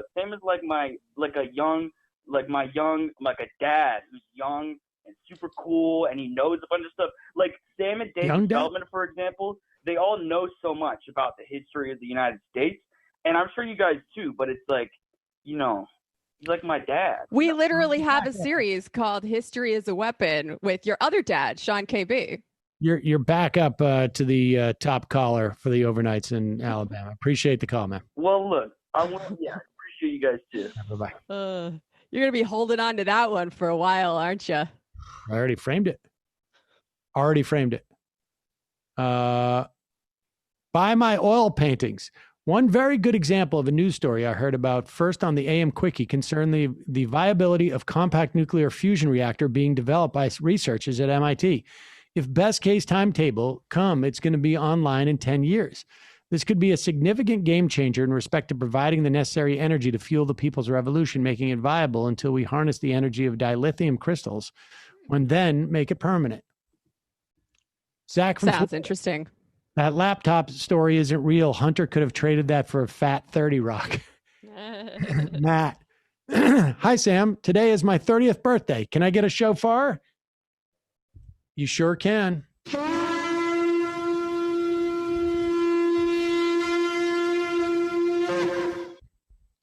Also, I've recently seen a lot of support among my friends for Jo Jorgensen. How can I debate them on why she's the wrong candidate without losing them as friends? I don't even know much about Jo Jorgensen as it is. She's the libertarian candidate. Oh, she is this year? Yeah. Were your friends going to vote for Donald Trump? If they were going to vote for Donald Trump, I would say encourage them to vote for Jo Jorgensen. If they were not going to vote for Donald Trump, I would say it's a complete waste, not only a waste of a vote, it is basically giving Donald Trump half a vote. I mean, that's why, based upon who they're inclined, who they were opting for. Now, maybe they would never, ever vote for a Democrat, but it's Jo Jorgensen's not going to win. And then, of course, if she did, it would be horrific. Much of what drives Donald Trump is his libertarians in the Republican Party. It's true. They're also incredibly disingenuous, but I don't know what would be worse. Tell your libertarian friends they can get a lot of what they want by voting for a neoliberal Democrat. It's true. Let's see. What do we got here for this poll? Oh, wow. Who is doing this? Who's doing this poll? Where'd you pull this, Matt? This is just from someone on Twitter who, dipped into the meta discourse. This was yesterday. It started. Somebody's got a poll up. Which leftist voice do you prefer? Jimmy Dore, Kyle Kalinske, David Pakman, Sam Seder. It is Fab Socialist on Twitter. Do you see the numbers? No. Do I got to vote? You have to vote for yourself, or you can vote for someone else who your favorite is. Ooh, it's Kyle and I. Kyle's beating me by almost 2 percentage points. People got to get on that. I barely know who these other people are. Who, Kyle or David Pakman or Jimmy? I mean, I know about Pacman because you guys talk about him constantly, and Jimmy Dore as well. But you don't talk about Kyle Kulinski that much, so only vaguely aware. Also, I don't know how Pacman gets to call himself a leftist when he's got such bad politics around imperialism. Wonder what he has to say about the election in Bolivia. No kidding, right? No kidding. Medicare for more, please. Any new Voting Right Act done by Democrats early should have a provision making all federal offices required to be decided by ranked choice voting. It will help lead to pre-election coalition building and hopefully third-party voters, while also preventing third-party spoiling vote splitting. That being said, vote Bledsoe, vote Harrison.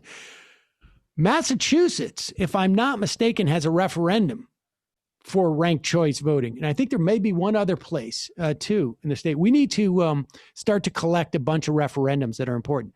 Also, this one in California is very problematic. I think it's 22. Is that it? Prop 22. Should talk about that, actually. Yeah, we talked about that a little bit last Thursday. We have a guest next Monday for Prop 22. Okay, good. All right, good. We'll be talking about that. That is a nightmare. And we should also maybe just to get a list of other referendums. People want to send a list to us at majorityreporters@gmail.com. It'd be much appreciated. I have not seen a lot written about them, but I do know that in Massachusetts ranked choice voting, there was a couple others I saw recently. Yes, I am all for ranked choice voting. He's dead, Jim. John Cornyn said he privately opposed Trump's deficit spending and border wall. Rats fleeing a ship. They sunk. Wu-Tang Clang. I'm calling bullshit on Straka. Singing in front of a brick wall that close to you and the mic is going to sound like shit. Yeah, I'm a little skeptical of that. Keister, I know how Bernie could have won within the context of your Friday conversation with Ronald Reagan. This advice applies to any progressive seeking office, present or future, calling for 352. All right. Let's see what we go here. I think you've been waiting for a good amount of time. Calling from a 352 area code. Who's this? 352. 352? Yes, I'm here. Okay. Do you want to talk? Yes, sorry. I had my earphones in, and I guess it wasn't allowing me to converse. That is a good story, but let's hear what's on your mind. What's your name? Where are you calling? Yes. The context of your discussion on Friday was Hold on for 1 second. What I need you to do is I need you to tell me your name, where you're from, and then I also want you to take your microphone a little bit away from your face. Okay. My name is Keister. I'm from Florida. Okay, Keister from Florida, and now just take your microphone just a little bit more away from your face. Okay. Is that better? That's so much better. Now. Okay. Yes. On Friday, you guys were speaking about low information voters. Yes. Pull the microphone away from your face again. Stretch your arm out all the way. All right. Sorry. I have a loud voice. And the concern was, how to get this information to low information voters, the policy proposals, Bernie, any progressive for that matter. Well, people, low income people get much of their information through TV antenna, in other words, local channels, such as ABC News, CBS News, etc. And all they hear nonstop is Bernie can't win, Bernie can't win, Bernie can't win, Bernie can't win. Well, Bernie should have been advertising on those channels nonstop about how he was the better candidate. All of this is pre-COVID. And, we're seeing how it's all playing out. The only real reason why Biden, will likely win is because of COVID. So pre-COVID, Bernie was really the only choice. And if he hammered that nonstop through local television, TV commercials, I mean, we have The View. Everyone's watching The View. That's on the local channel. Yeah, and, I mean, it's possible, and I appreciate the phone call. Like, I don't know off the top of my head what Bernie's, media buys was, but I there's a lot of evidence that suggests that just putting on the television just doesn't do that much, frankly, in many respects. It was part of the messaging when we were canvassing in New Hampshire. Like, there was a fact sheet on Bernie's policies, and there was a separate handout for people who were like, oh, but can he win? Then you're like, yes, here's some information on how he can win. Whereas most of the Biden materials that I saw were purely about how Biden could beat Trump. Yeah. And I think that was, I mean, I don't know. I don't know what could have been done that is more effective, but they probably could have hammered on it a little harder. I think so. I think that would have been effective. I don't know if TV is necessarily the way to do that. Get people out there, you would imagine. I think it's more effective when you're, have a person knocking on their door doing it. But I don't know if that would appeal to people who just don't believe that a politician is going to make a difference anyways, right? It's not a question of whether they're going to win or not. I mean, there's an interesting story. This thing, New York Times, about why these voters rejected Hillary Clinton but are backing Joe Biden. Now, look, it's very difficult to make any definitive statement as to why people did not vote for Hillary Clinton in 2016, but will vote for Joe Biden. That's very hard to do. I mean, I even, I went back to the polling about why people don't vote. I think it was that I linked through a story that you sent me, Jamie. Maybe it was the statement from the DSA, actually, that went to an Intercept piece that Glenn Greenwald wrote that went to the actual data. And along the way, I noticed in the Pew polling about why people don't participate in voting, there's a couple of different reasons. One of which is they don't think the politicians are going to do anything for them, or they're not animated by it. But there's a bunch of other things that just range from like, I don't like politics. And sometimes I think that gets like, it's a little bit difficult to sort of assess, what does that mean? I don't like politics. Yeah, like, why don't they like politics? I would say that has something to do with the fact that politics don't seem to improve their lives in any way, but you never know. Or they don't like the idea of conflict. Or they don't like the idea of having to pay attention to those things. I mean, look, there's a lot of things that we know can improve your life that people just aren't interested in, right? I mean, Jamie, do you think that regular exercise would improve your life? Oh, for sure. And do you do it? No, not really. Right. I mean, so there's a lot of assumptions made around, the responses to why people are disaffected with politics that fit our, but surely there are some that I imagine who are, feel like either because of, frankly, a failure of, and maybe not even a failure, maybe it's, sort of built into the system on some level of not teaching people about civics and about the implications of stuff. I mean, it could be just a bunch of things where they don't understand what politics do, that they just... It does seem suspicious that it tracks roughly with people's income. Like, there's got to be something going on there to do with austerity, lack of resources, etc. Well, but it's hard for them to come out to vote. Yes, it could be, but lack of income also tracks with lack of education. And so it's, you can't necessarily make up for that by just simply saying this politician is going to expand, is going to give Medicare for all.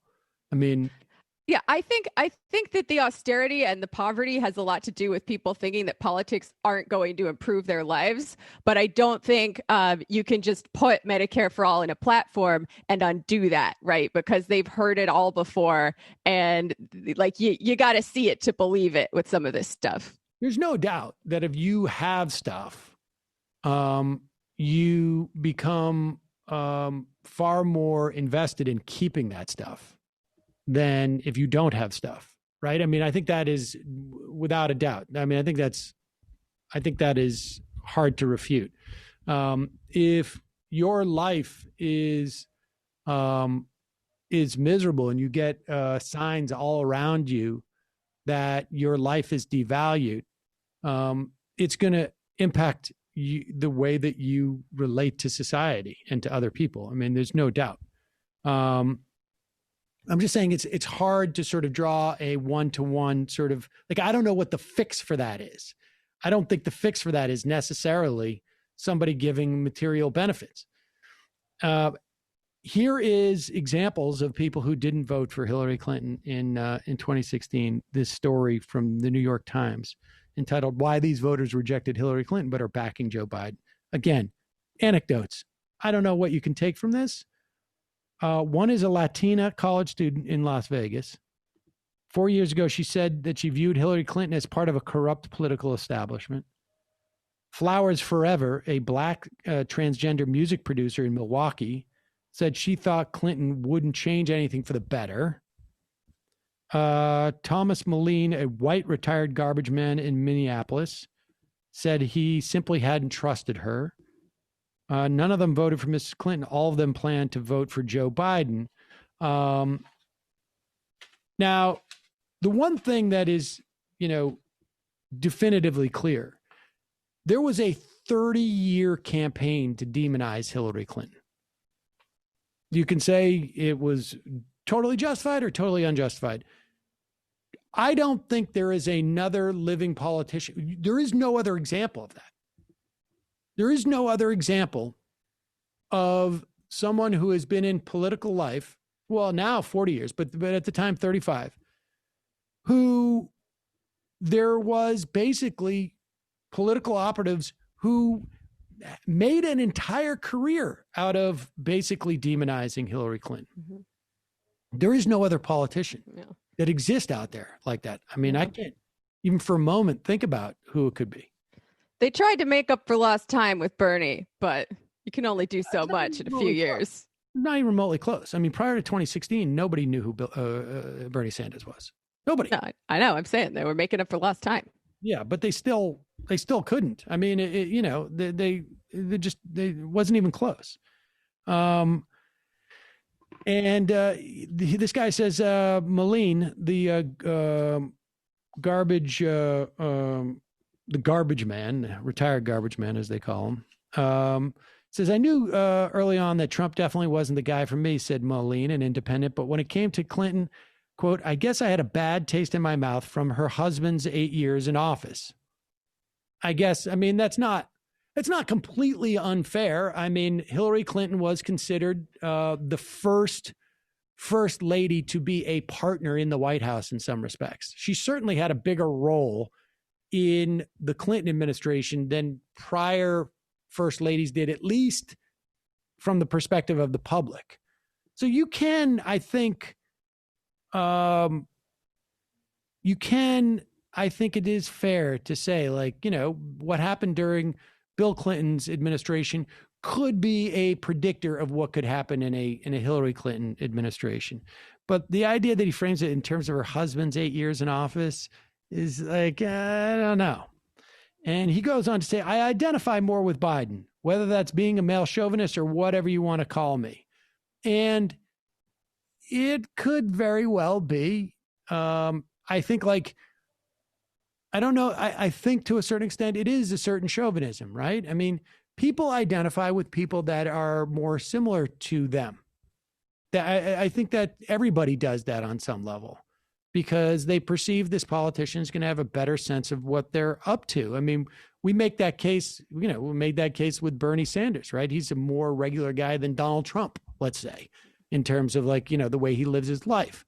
I remember sometimes people identify with people who are similar to them. I think it happened in the primary pretty explicitly because of all the candidates we had. Like, look at every Elizabeth Warren supporter that you came into contact with. It was like a very professional, educated class of people who, have good values.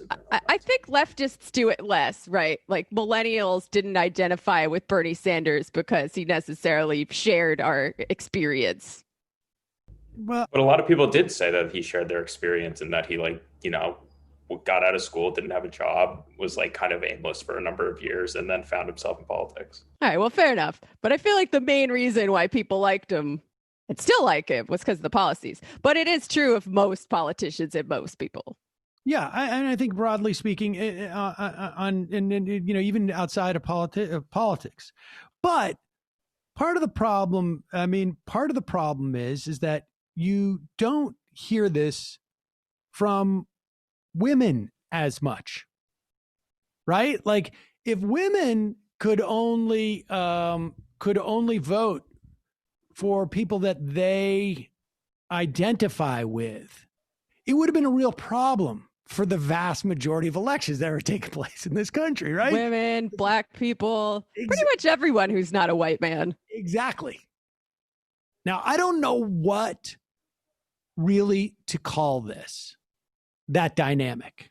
I'm sure there is a good word for it, but I don't know what to call it.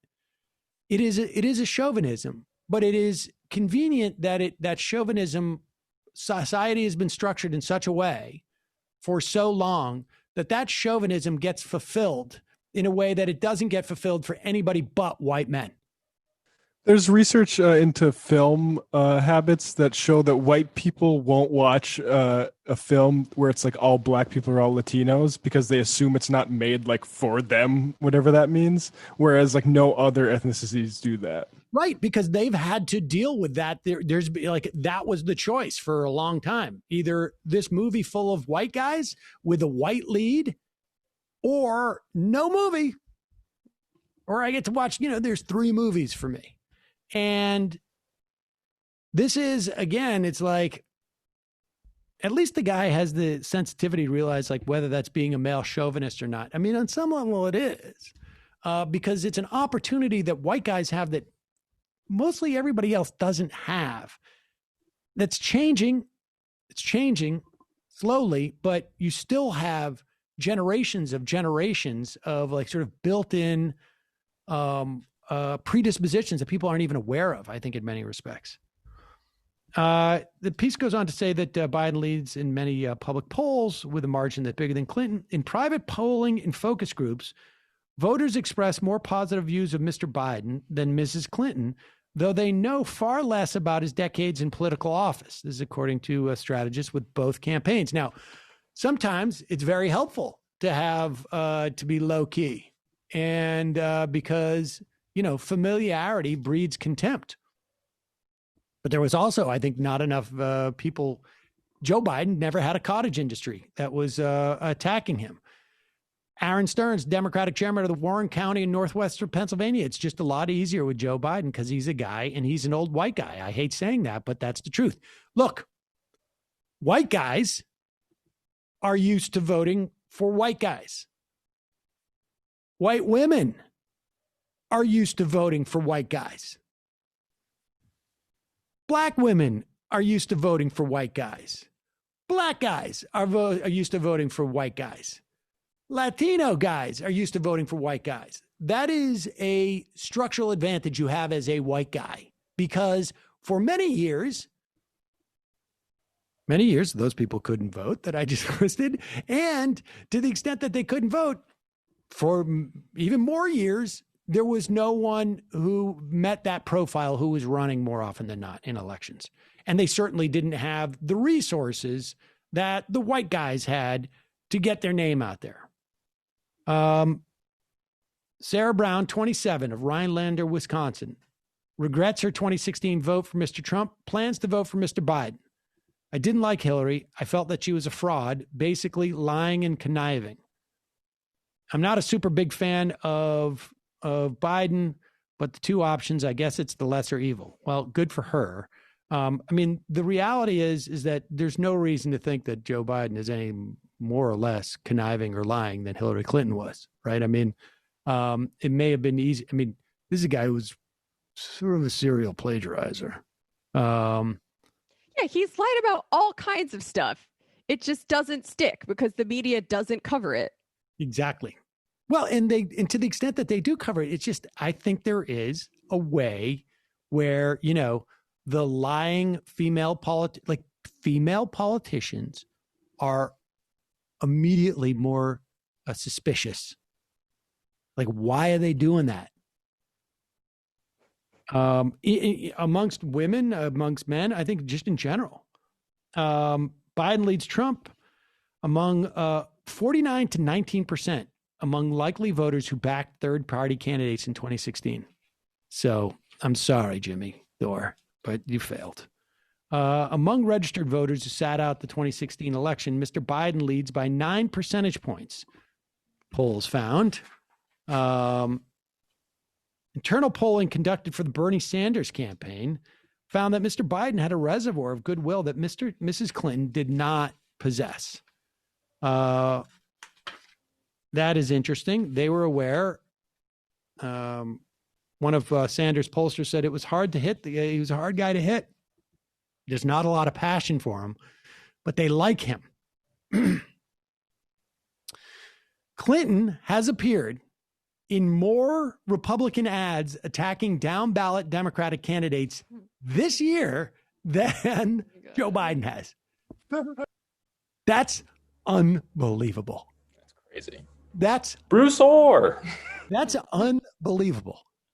Like, somehow Hillary Clinton's podcast, its existence of her podcast, you know, is being weaponized by Republicans than the actual presidential candidate from the Democratic Party. Well, that's why she needs to stay in the woods. The quality of Mrs. Clinton's that emerged as the most appealing in 2016. This is fascinating. What do you think? What do you think the quality in 2016 that focus groups found most appealing about Hillary Clinton was? I'm going to say she's tough. You got to be tough. She'll break your balls. Brendan? I don't know. Good guess. Matt? Yeah, I don't have a guess either. Good job, guys. Yeah, I would have never guessed this in a million years. It was not her accomplishments. It was not that she was tough. It was that she had set aside her own ambitions to serve in Obama's administration. God damn it. That is like... that sucks so much. That's super disturbing, isn't it? The thing that I liked best about Hillary Clinton is that she would subjugate herself to a man who was the president. Yeah, don't forget her husband also. Well, yeah. God, I should have known that was what it was going to be. I just wasn't thinking that hard. It's so on the head that it's like almost impossible to even come up with that. Like, she, you know, there were times where I really felt like she was subservient. So that was apparently in these focus groups where that the Biden campaign was surprised because after he won the nomination, voters were generally unfamiliar with his achievements, but far less conflicted about him personally. Again, there's some value in, like, you know, not being familiar. Unlike Mrs. Clinton, who was known as a workhorse legislator and Secretary of State and projected that image, Biden spent decades cultivating a brand as just another guy riding home on the Amtrak. And this was sort of a stunning comment. David Axelrod had this to say: "There's no doubt there was an element of sexism, but there was also a sense she was looking down on people. Biden, his cultural sensibilities are different." Now, oh my God. I mean, Hillary Clinton grew up in a middle-class family in, where was it? Like Chicago suburbs.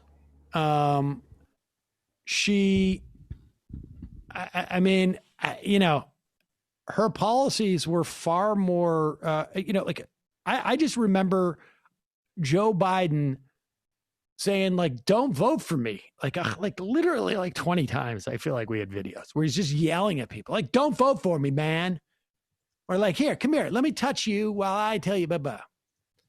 I mean, the one thing that Biden projected to me always was just sort of like, I'm better than you. I mean, but it was done from like more of like a wise guy type of attitude. I wonder if Axelrod realized like how sort of like gendered that comment is that he made. But I wanted to say, I'm sure sexism exists, but let me prove it to you by saying this. And then Dave Clausen, the Democratic treasurer of the United Steelworkers chapter in Lorain, Ohio. Understand, Joe Biden was known in the Senate for basically being the senator for banks. Like I think we called him, senator from MNBA, maybe it was. I can't remember what bank it was. Credit card companies, they're all based in Delaware. Oh, totally. I have more faith in Joe Biden than Hillary because I like his background, where he grew up. So Dave Class, he's middle class, worked his way up. I saw her as not a very nice person. I don't know how to explain it. Well, I do. I mean, she grew up middle class. She also worked her way up. I mean, we can set aside the fact that, Biden in all of his years of being in the Senate never really profited off it in the way that, other people have, like the Clintons setting up the Clinton Foundation, and not because he didn't want to, but because he just wasn't very good at it. I think Biden's daughter had student loans, for example. Like right. There is like a sense of like being able to, use your power in a way that maybe Biden doesn't project that Hillary absolutely did. Yeah, you don't get points for that. She had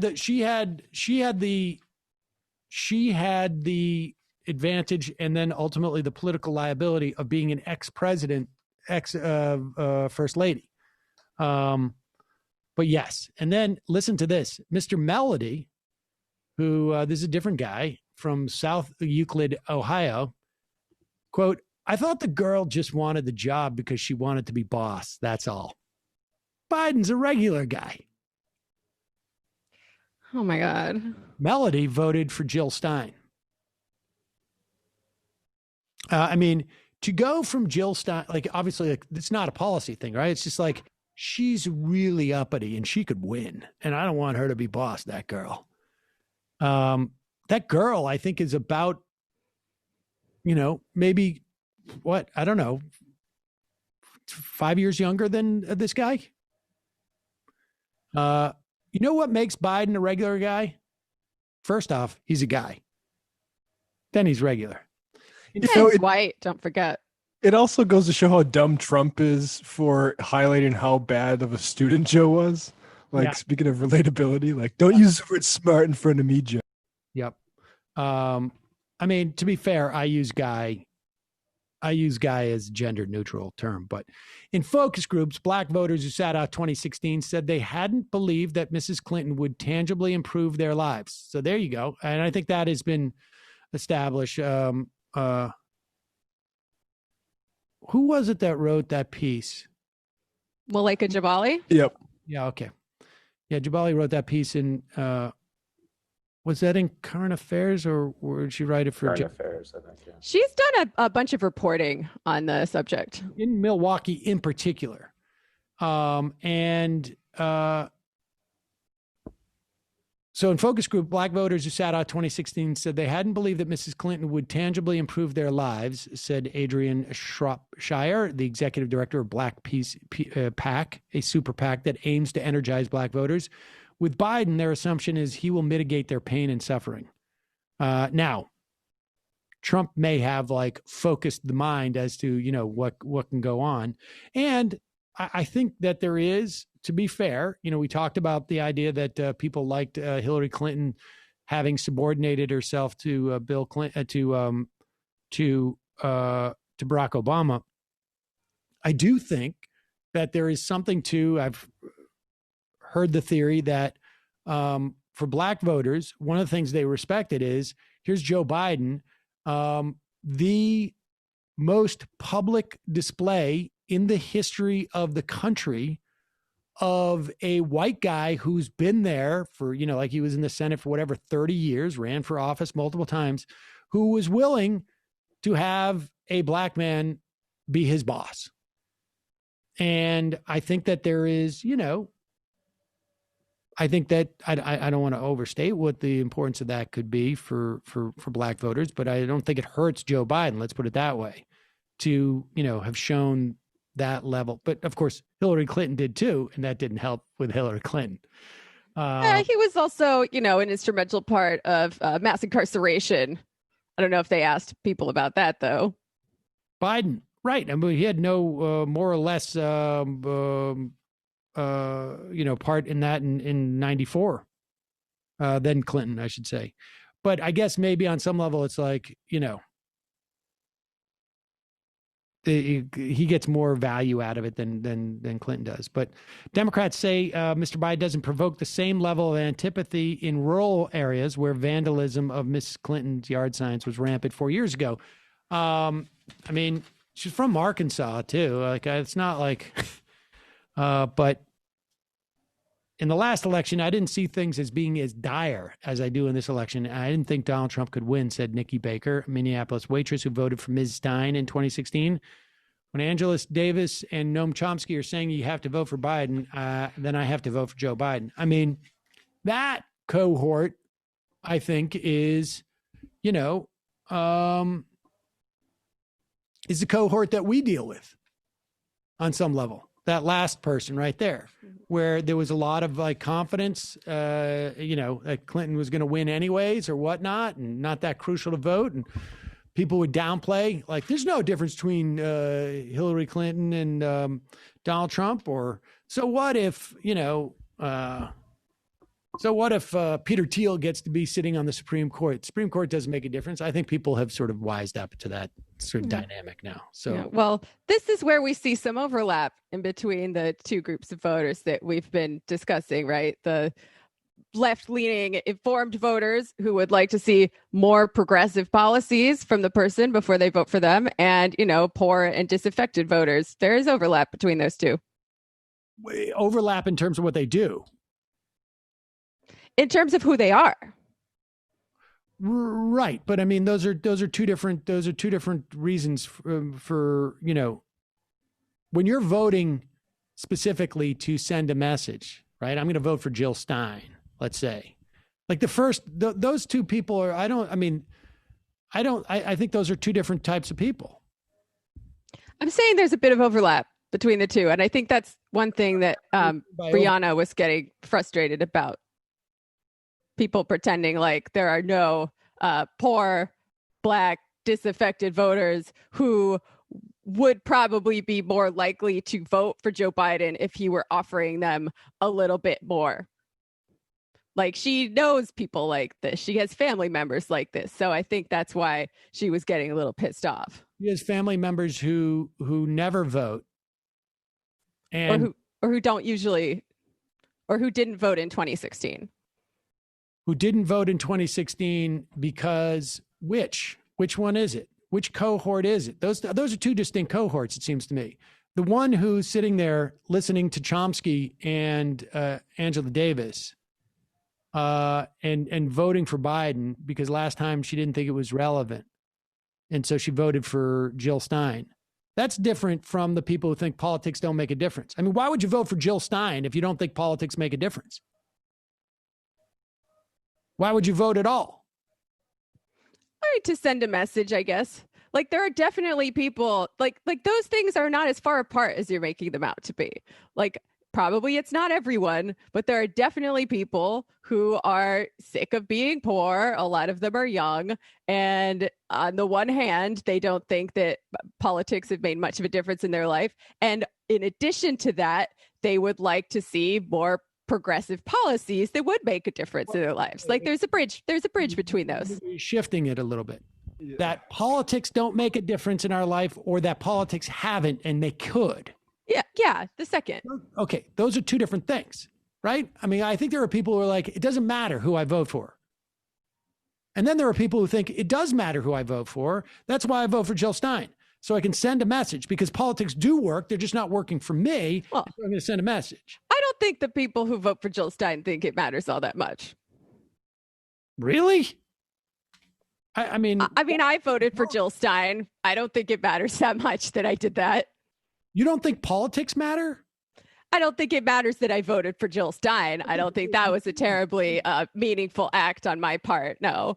I'm not saying that voting for Jill Stein matters, but I'm saying there are two different groups of people we're talking about. People who think that politics matter and people who think that politics don't matter. Okay? And then the people who don't think politics matter, why would they ever even vote? They don't. The people who think that politics matter, they could still say, like, it doesn't matter who I vote for, so I'm going to vote for one person to send a message, but they still think that politics matter. Those are the people I think should be vote shamed, frankly. I mean, whatever that means. They should be criticized on some level, or at least educated. I think the people who propose that should be criticized. The people who do that should be educated. Yeah, humoring them that the Green Party vote's going to change anything isn't the play, I don't think. Right. The people who don't think that politics matter, that's another question. They're not listening to me, because why would you listen to a political show if you don't think politics matter? Well, it's not that funny. You got to look at the reason why they don't think politics matter. If it's a dumb reason, then sure. But if it's like, oh, I've been poor my whole life, I've never seen a real difference between Democrats and Republicans, and therefore it doesn't matter if I vote, like, maybe we should pay attention to them. I'm not judging their reason for thinking that politics don't matter. I'm sure there's a myriad of different reasons why they think that politics don't matter, and they don't participate in the political process. Yeah, but it makes a difference, because if it's one group, you can engage them, but not in the context of what we're talking about right here. If you want to address and reach those people, I don't know what the answer is to convincing them that politics matter. I think you probably need to do it. I think it's a lot of work. I don't think it's. I mean, if I don't think politics matter, it doesn't matter to me. Like, somebody's offering me Medicare for all. What? No, I agree with you. And this is a lot of what we wrote about in the DSA by Caucus Emerges Bernie post-mortem that I think I sent to you as well. Right. Like, it's going to take a lot more probably than a solid working class platform to get those people back into the electoral process. It's a years-long project of institution building. Right. I agree. But it was worth a shot. I think it would have been worth a shot. Well, yeah, it was a good experiment. But the other cohort, like that last person there, who's like, I voted for Jill Stein because I didn't think it made a difference. They don't think that politics don't make a difference. They just didn't think that their vote for Hillary Clinton made a difference. And then they actually found out, like, oh, it does matter who I vote for, because I am aware of politics. Politics do make a difference in people's lives. And my assessment about which politician was going to implicate my life more was wrong. Yeah, that's what she's saying. You could also think some politics make a difference and others don't, right? You could say, oh, well, the choice between Clinton and Trump is not that important, but maybe there's down ballot progressive candidates who speak to them. Yes, right. But that's different. Listen, the choice you make within a political election or whatever it is, if you think politics are related to your everyday life, okay, that is different than not thinking that. And you can still vote for Donald Trump and you're just wrong, as opposed to, like, I don't believe that politics make a difference, so it doesn't make a difference to me who I vote. And I wouldn't even vote at that point. That's all I'm saying, is that, like, there's two separate cohorts, and it's important to understand that. And we don't talk to the people in that first cohort who don't think that politics attacks life, because they're not going to listen to the show. Now, you may reach them, like, if the DSA is doing, like, we're going to fix your taillight, because they're driving down there, they don't have a taillight, and they're looking for, like, just basic material services, and they get in. Or you may reach them in, maybe you have an opportunity to talk to them in your union, or maybe at your, I don't know, your neighborhood cookout or something like that. I mean, you can reach those people that way. But we can't reach those people because they're not going to watch this show because they don't think politics matter. And there would be no point for them to watch a show unless they just like the sound of my voice. So like, I'm a huge Bob's Burgers fan. I don't believe that. And just the opportunity to hear that much Hugo would be great. That's the only reason why they would listen to the show. So when we're talking to people, and when I think politicos are talking to people, they're talking to the cohort that thinks politics matter. They just, how they manifest that sometimes is just incredibly mistaken and wrong, in my opinion.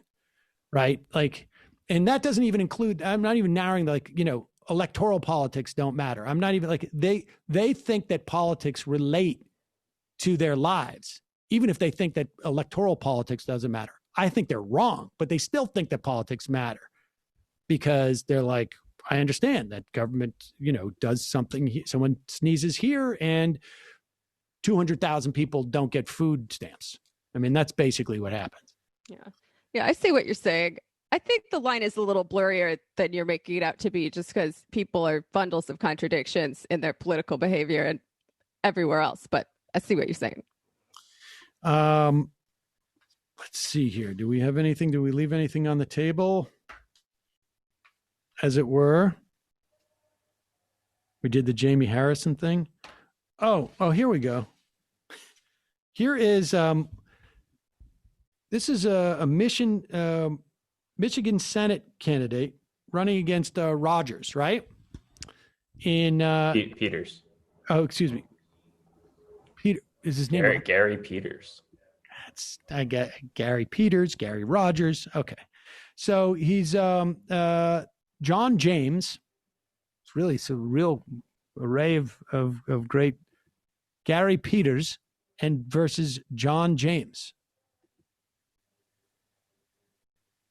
You picking up on that? All first names. Wow.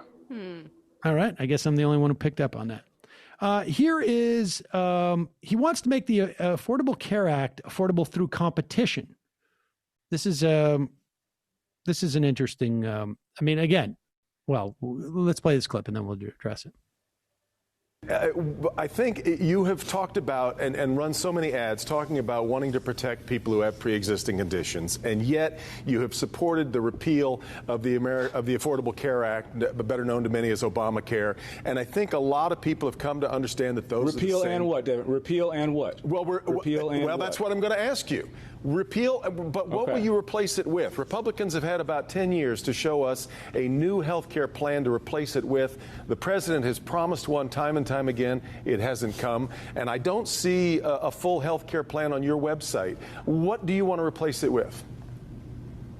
So here's the thing. I'm not a politician. I'm coming into this as somebody who has real-world experience. I said, and this is the 2-year anniversary, Devin, of when I stood up on the debate stage with Senator Stabenow and told her to her face that she was lying about me. I said, Senator, you're fibbing again. I will always vote to protect people with pre-existing conditions. We must have a market-based, patient-centered approach that will do that. And Democrats have ignored that because it gets in the way of their narrative.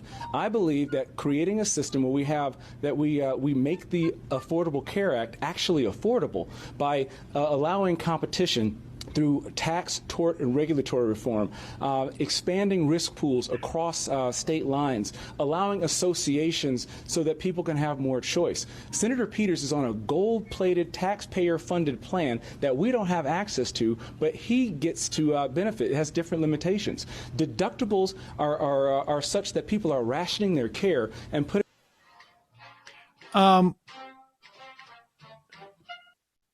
Was this the first time this guy's been asked this question? For a guy who's been running against 2 different senators and not a politician, you would think you'd have an answer for this. The fact of the matter is, like, tax, tort, regulation. I mean, I don't understand what tax and tort, like the tort argument I've heard before. We know that Texas rolled back their tort laws. It didn't change health insurance one iota. Not a bit. I don't know what kind of tax regulation you can get that would change the affordableness of healthcare for everybody. I guess we would subsidize. I mean, it's sort of what's in the HEROES Act, frankly, and I think that's atrocious. The Democratic passed HEROES Act is subsidizing COBRA. So this guy's saying we should subsidize. I mean, I guess he's saying we should subsidize health insurance, not just within the exchanges and for people up to 400%, but we should do that even more, subsidizing private industry. And then he says we can expand the risk pool from states. This is what they always say. The fact of the matter is that that option has existed for years. There was waivers during the Obama administration. There's been experiments, and health insurance companies don't like to do it because they find that they don't know how to predict the risk pools from state to state. And so they don't do that. And if you're really convinced that increasing a risk pool between two states, let's say California and Nevada, or three states, California, Nevada, and Colorado, is going to save you money, well, then why not do it across 50 states? And there's only one entity that can do that across 50 states. There's only one entity that does that across 50 states right now. That is the U.S. government in the form of Medicaid and Medicare. They already have experience at it. 1/4 of Americans at least are on both those programs, maybe more. But then if there's a bill to vote for pre-existing conditions, you're just going to vote, like it's just going to be a freestanding bill that health insurance companies have to avoid pre-existing conditions, and I guess things like rescission and lifetime caps and this and that. The industry is going to fall apart if you don't have any other support on it. I have no problem with that, actually, on some level, but that's just a pipe dream. Why didn't they pass that already? If the Republicans had passed that already, then they would have been able to maybe repeal Obamacare. But the reason why they couldn't repeal Obamacare is because they have no replacement. There's nothing. Yeah. It's hard to run to the right of the Democrats on healthcare because the ACA is already an incredibly market-based solution, right? One click to the right of that is do nothing at all. Or you can do what Trump does, which is talk about it vaguely enough so that to some people it sounds like we're getting single-payer healthcare. Right. That's exactly right. There is the only thing that they could do, I don't know what the solution to Obamacare. I mean, I guess you could roll back Medicaid, but it only applies to 10 million people. They go into the exchanges. It's all private insurance, subsidized by the government. Like, I don't know what that's. Like it was based on Mitt Romney's thing in Massachusetts. Sort of, but the fact is that it's hard. It's a classic triangulation type of situation. Do you see them giving up? I mean, there's been we've heard things about like the ACA being safe now that they're like signaling this. Do you see them pivoting in any new direction away from trying to dismantle the ACA? I mean, I don't think they'll have the votes. I mean, I suppose they could get rid of, I'm just trying to imagine a world in which Donald Trump wins the election. The Republicans hold on to the Senate. They vote to get rid of the filibuster because they want to be able to vote to get rid of the ACA. And then what? I mean, No, I'm saying in the event that, Biden wins and, their protections set in for the ACA, like where do they go from this position? I don't know. I mean, that's the thing that's going to be sort of amazing. Like they're much more comfortable being oppositional when they don't have to answer the question, how come you haven't passed anything in 4 years? And they're very good at being the opposition party. But I don't know. I think it has run its course, but I think they're going to keep beating that dead horse. I didn't mean to rhyme that. Yes, you did. All right, let's. I'm sorry, folks. We're gonna have to wait to take calls tomorrow. Apologies. Let's go. Baruch the scribe. I am from a similar background as Bree Joy Gray, and I think she and people supporting her position are doing great disservice to the Black community. The Black community has always understood the need to sometimes go for the lesser of two evils. The civil rights movement would have never gone forward if they took Bree's attitude. For her to infantilize her aunt in that way just to make an argument is disappointing. I haven't seen any of that, so I don't know if that's fair. I think I'm the only one who listened to it. I don't think she was you know what? I think I've said all I need to say on the subject. I think I've represented what they said very well and the kind of acknowledgement that she was looking for from the mainstream Democrats. And you know what? Everyone should just listen to it and decide for yourself. Keister. Wait a second.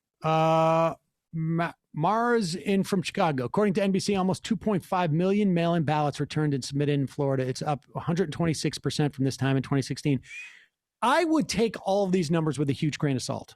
I mean, I think they're accurate, but we do not know. We just don't know how much of this is cannibalizing the day of vote. So I would just these type of numbers are encouraging only insofar as that people are getting their ballots in, and that's great.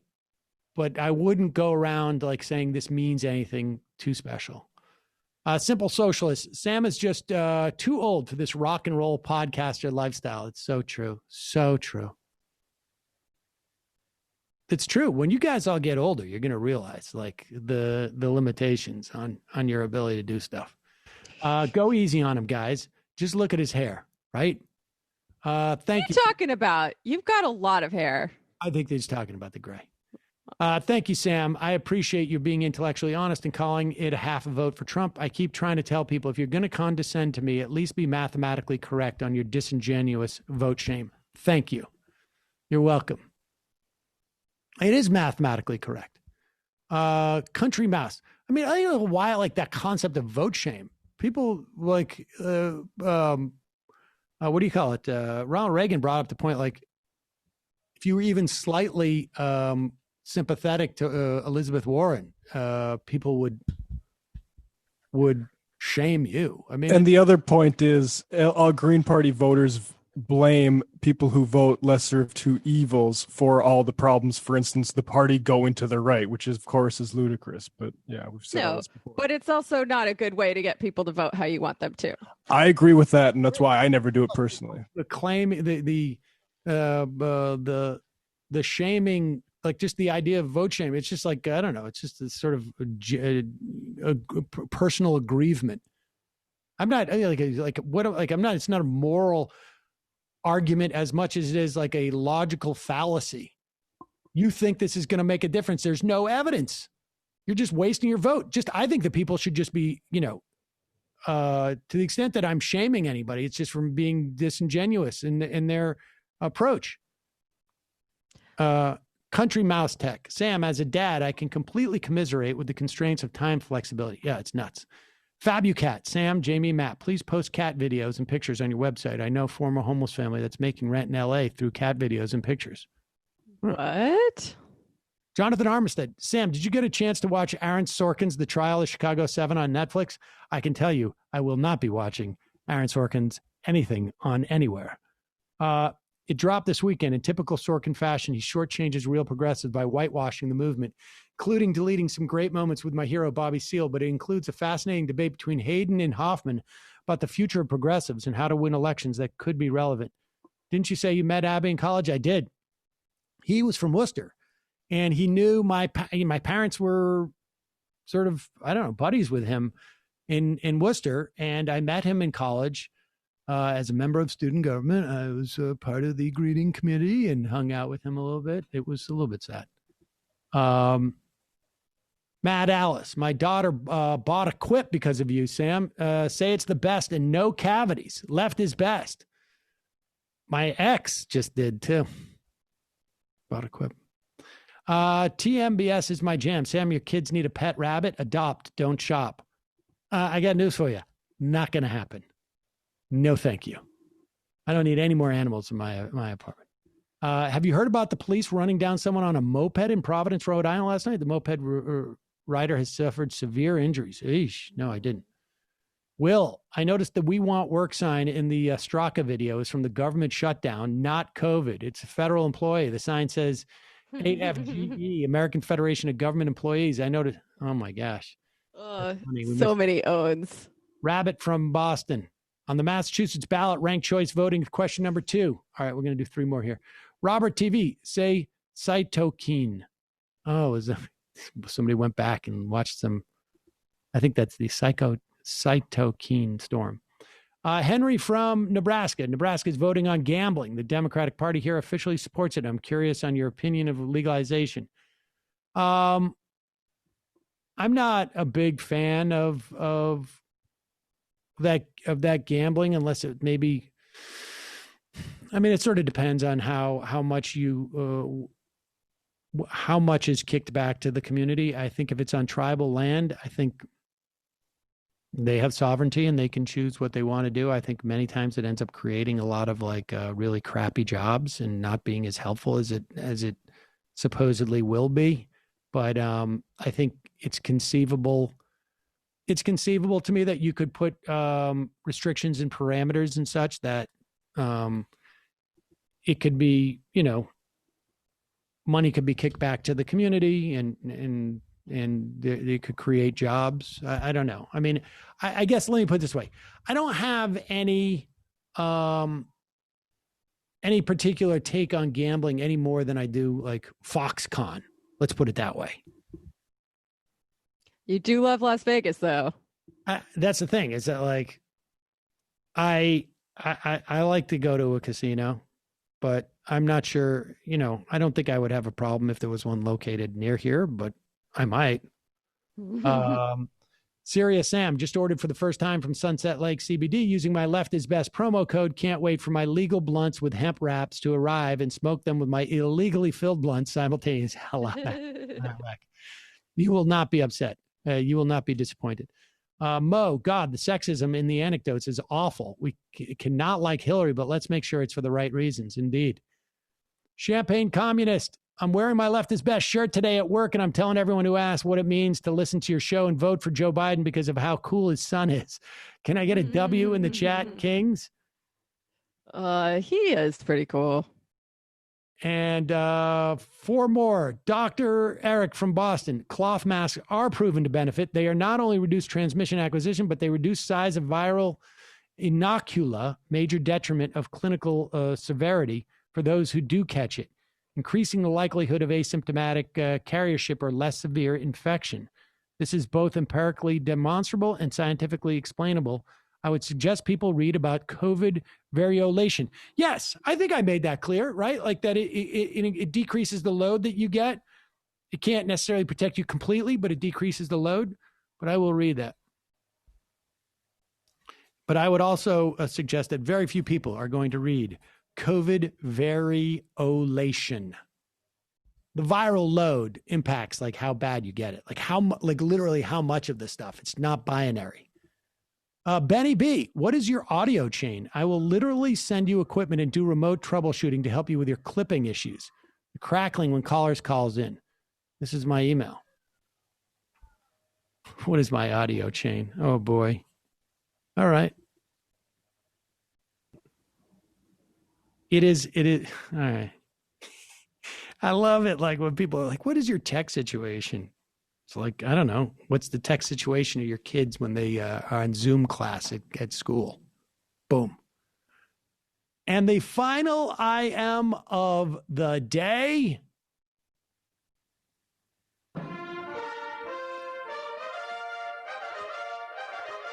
Science people don't care about your feelings. Our Progress Norwood, Massachusetts group endorsed ranked choice voting. Just voted for it on Saturday. Okay, folks. See you. Oh, Matt, Brendan, Jamie, good job today. See you guys tomorrow. It might take all the strength I got to get to where I want, but I know somehow I'm gonna get there. I wasn't looking when I just got caught between the truth and the light bar. Finding out won't make me feel any better.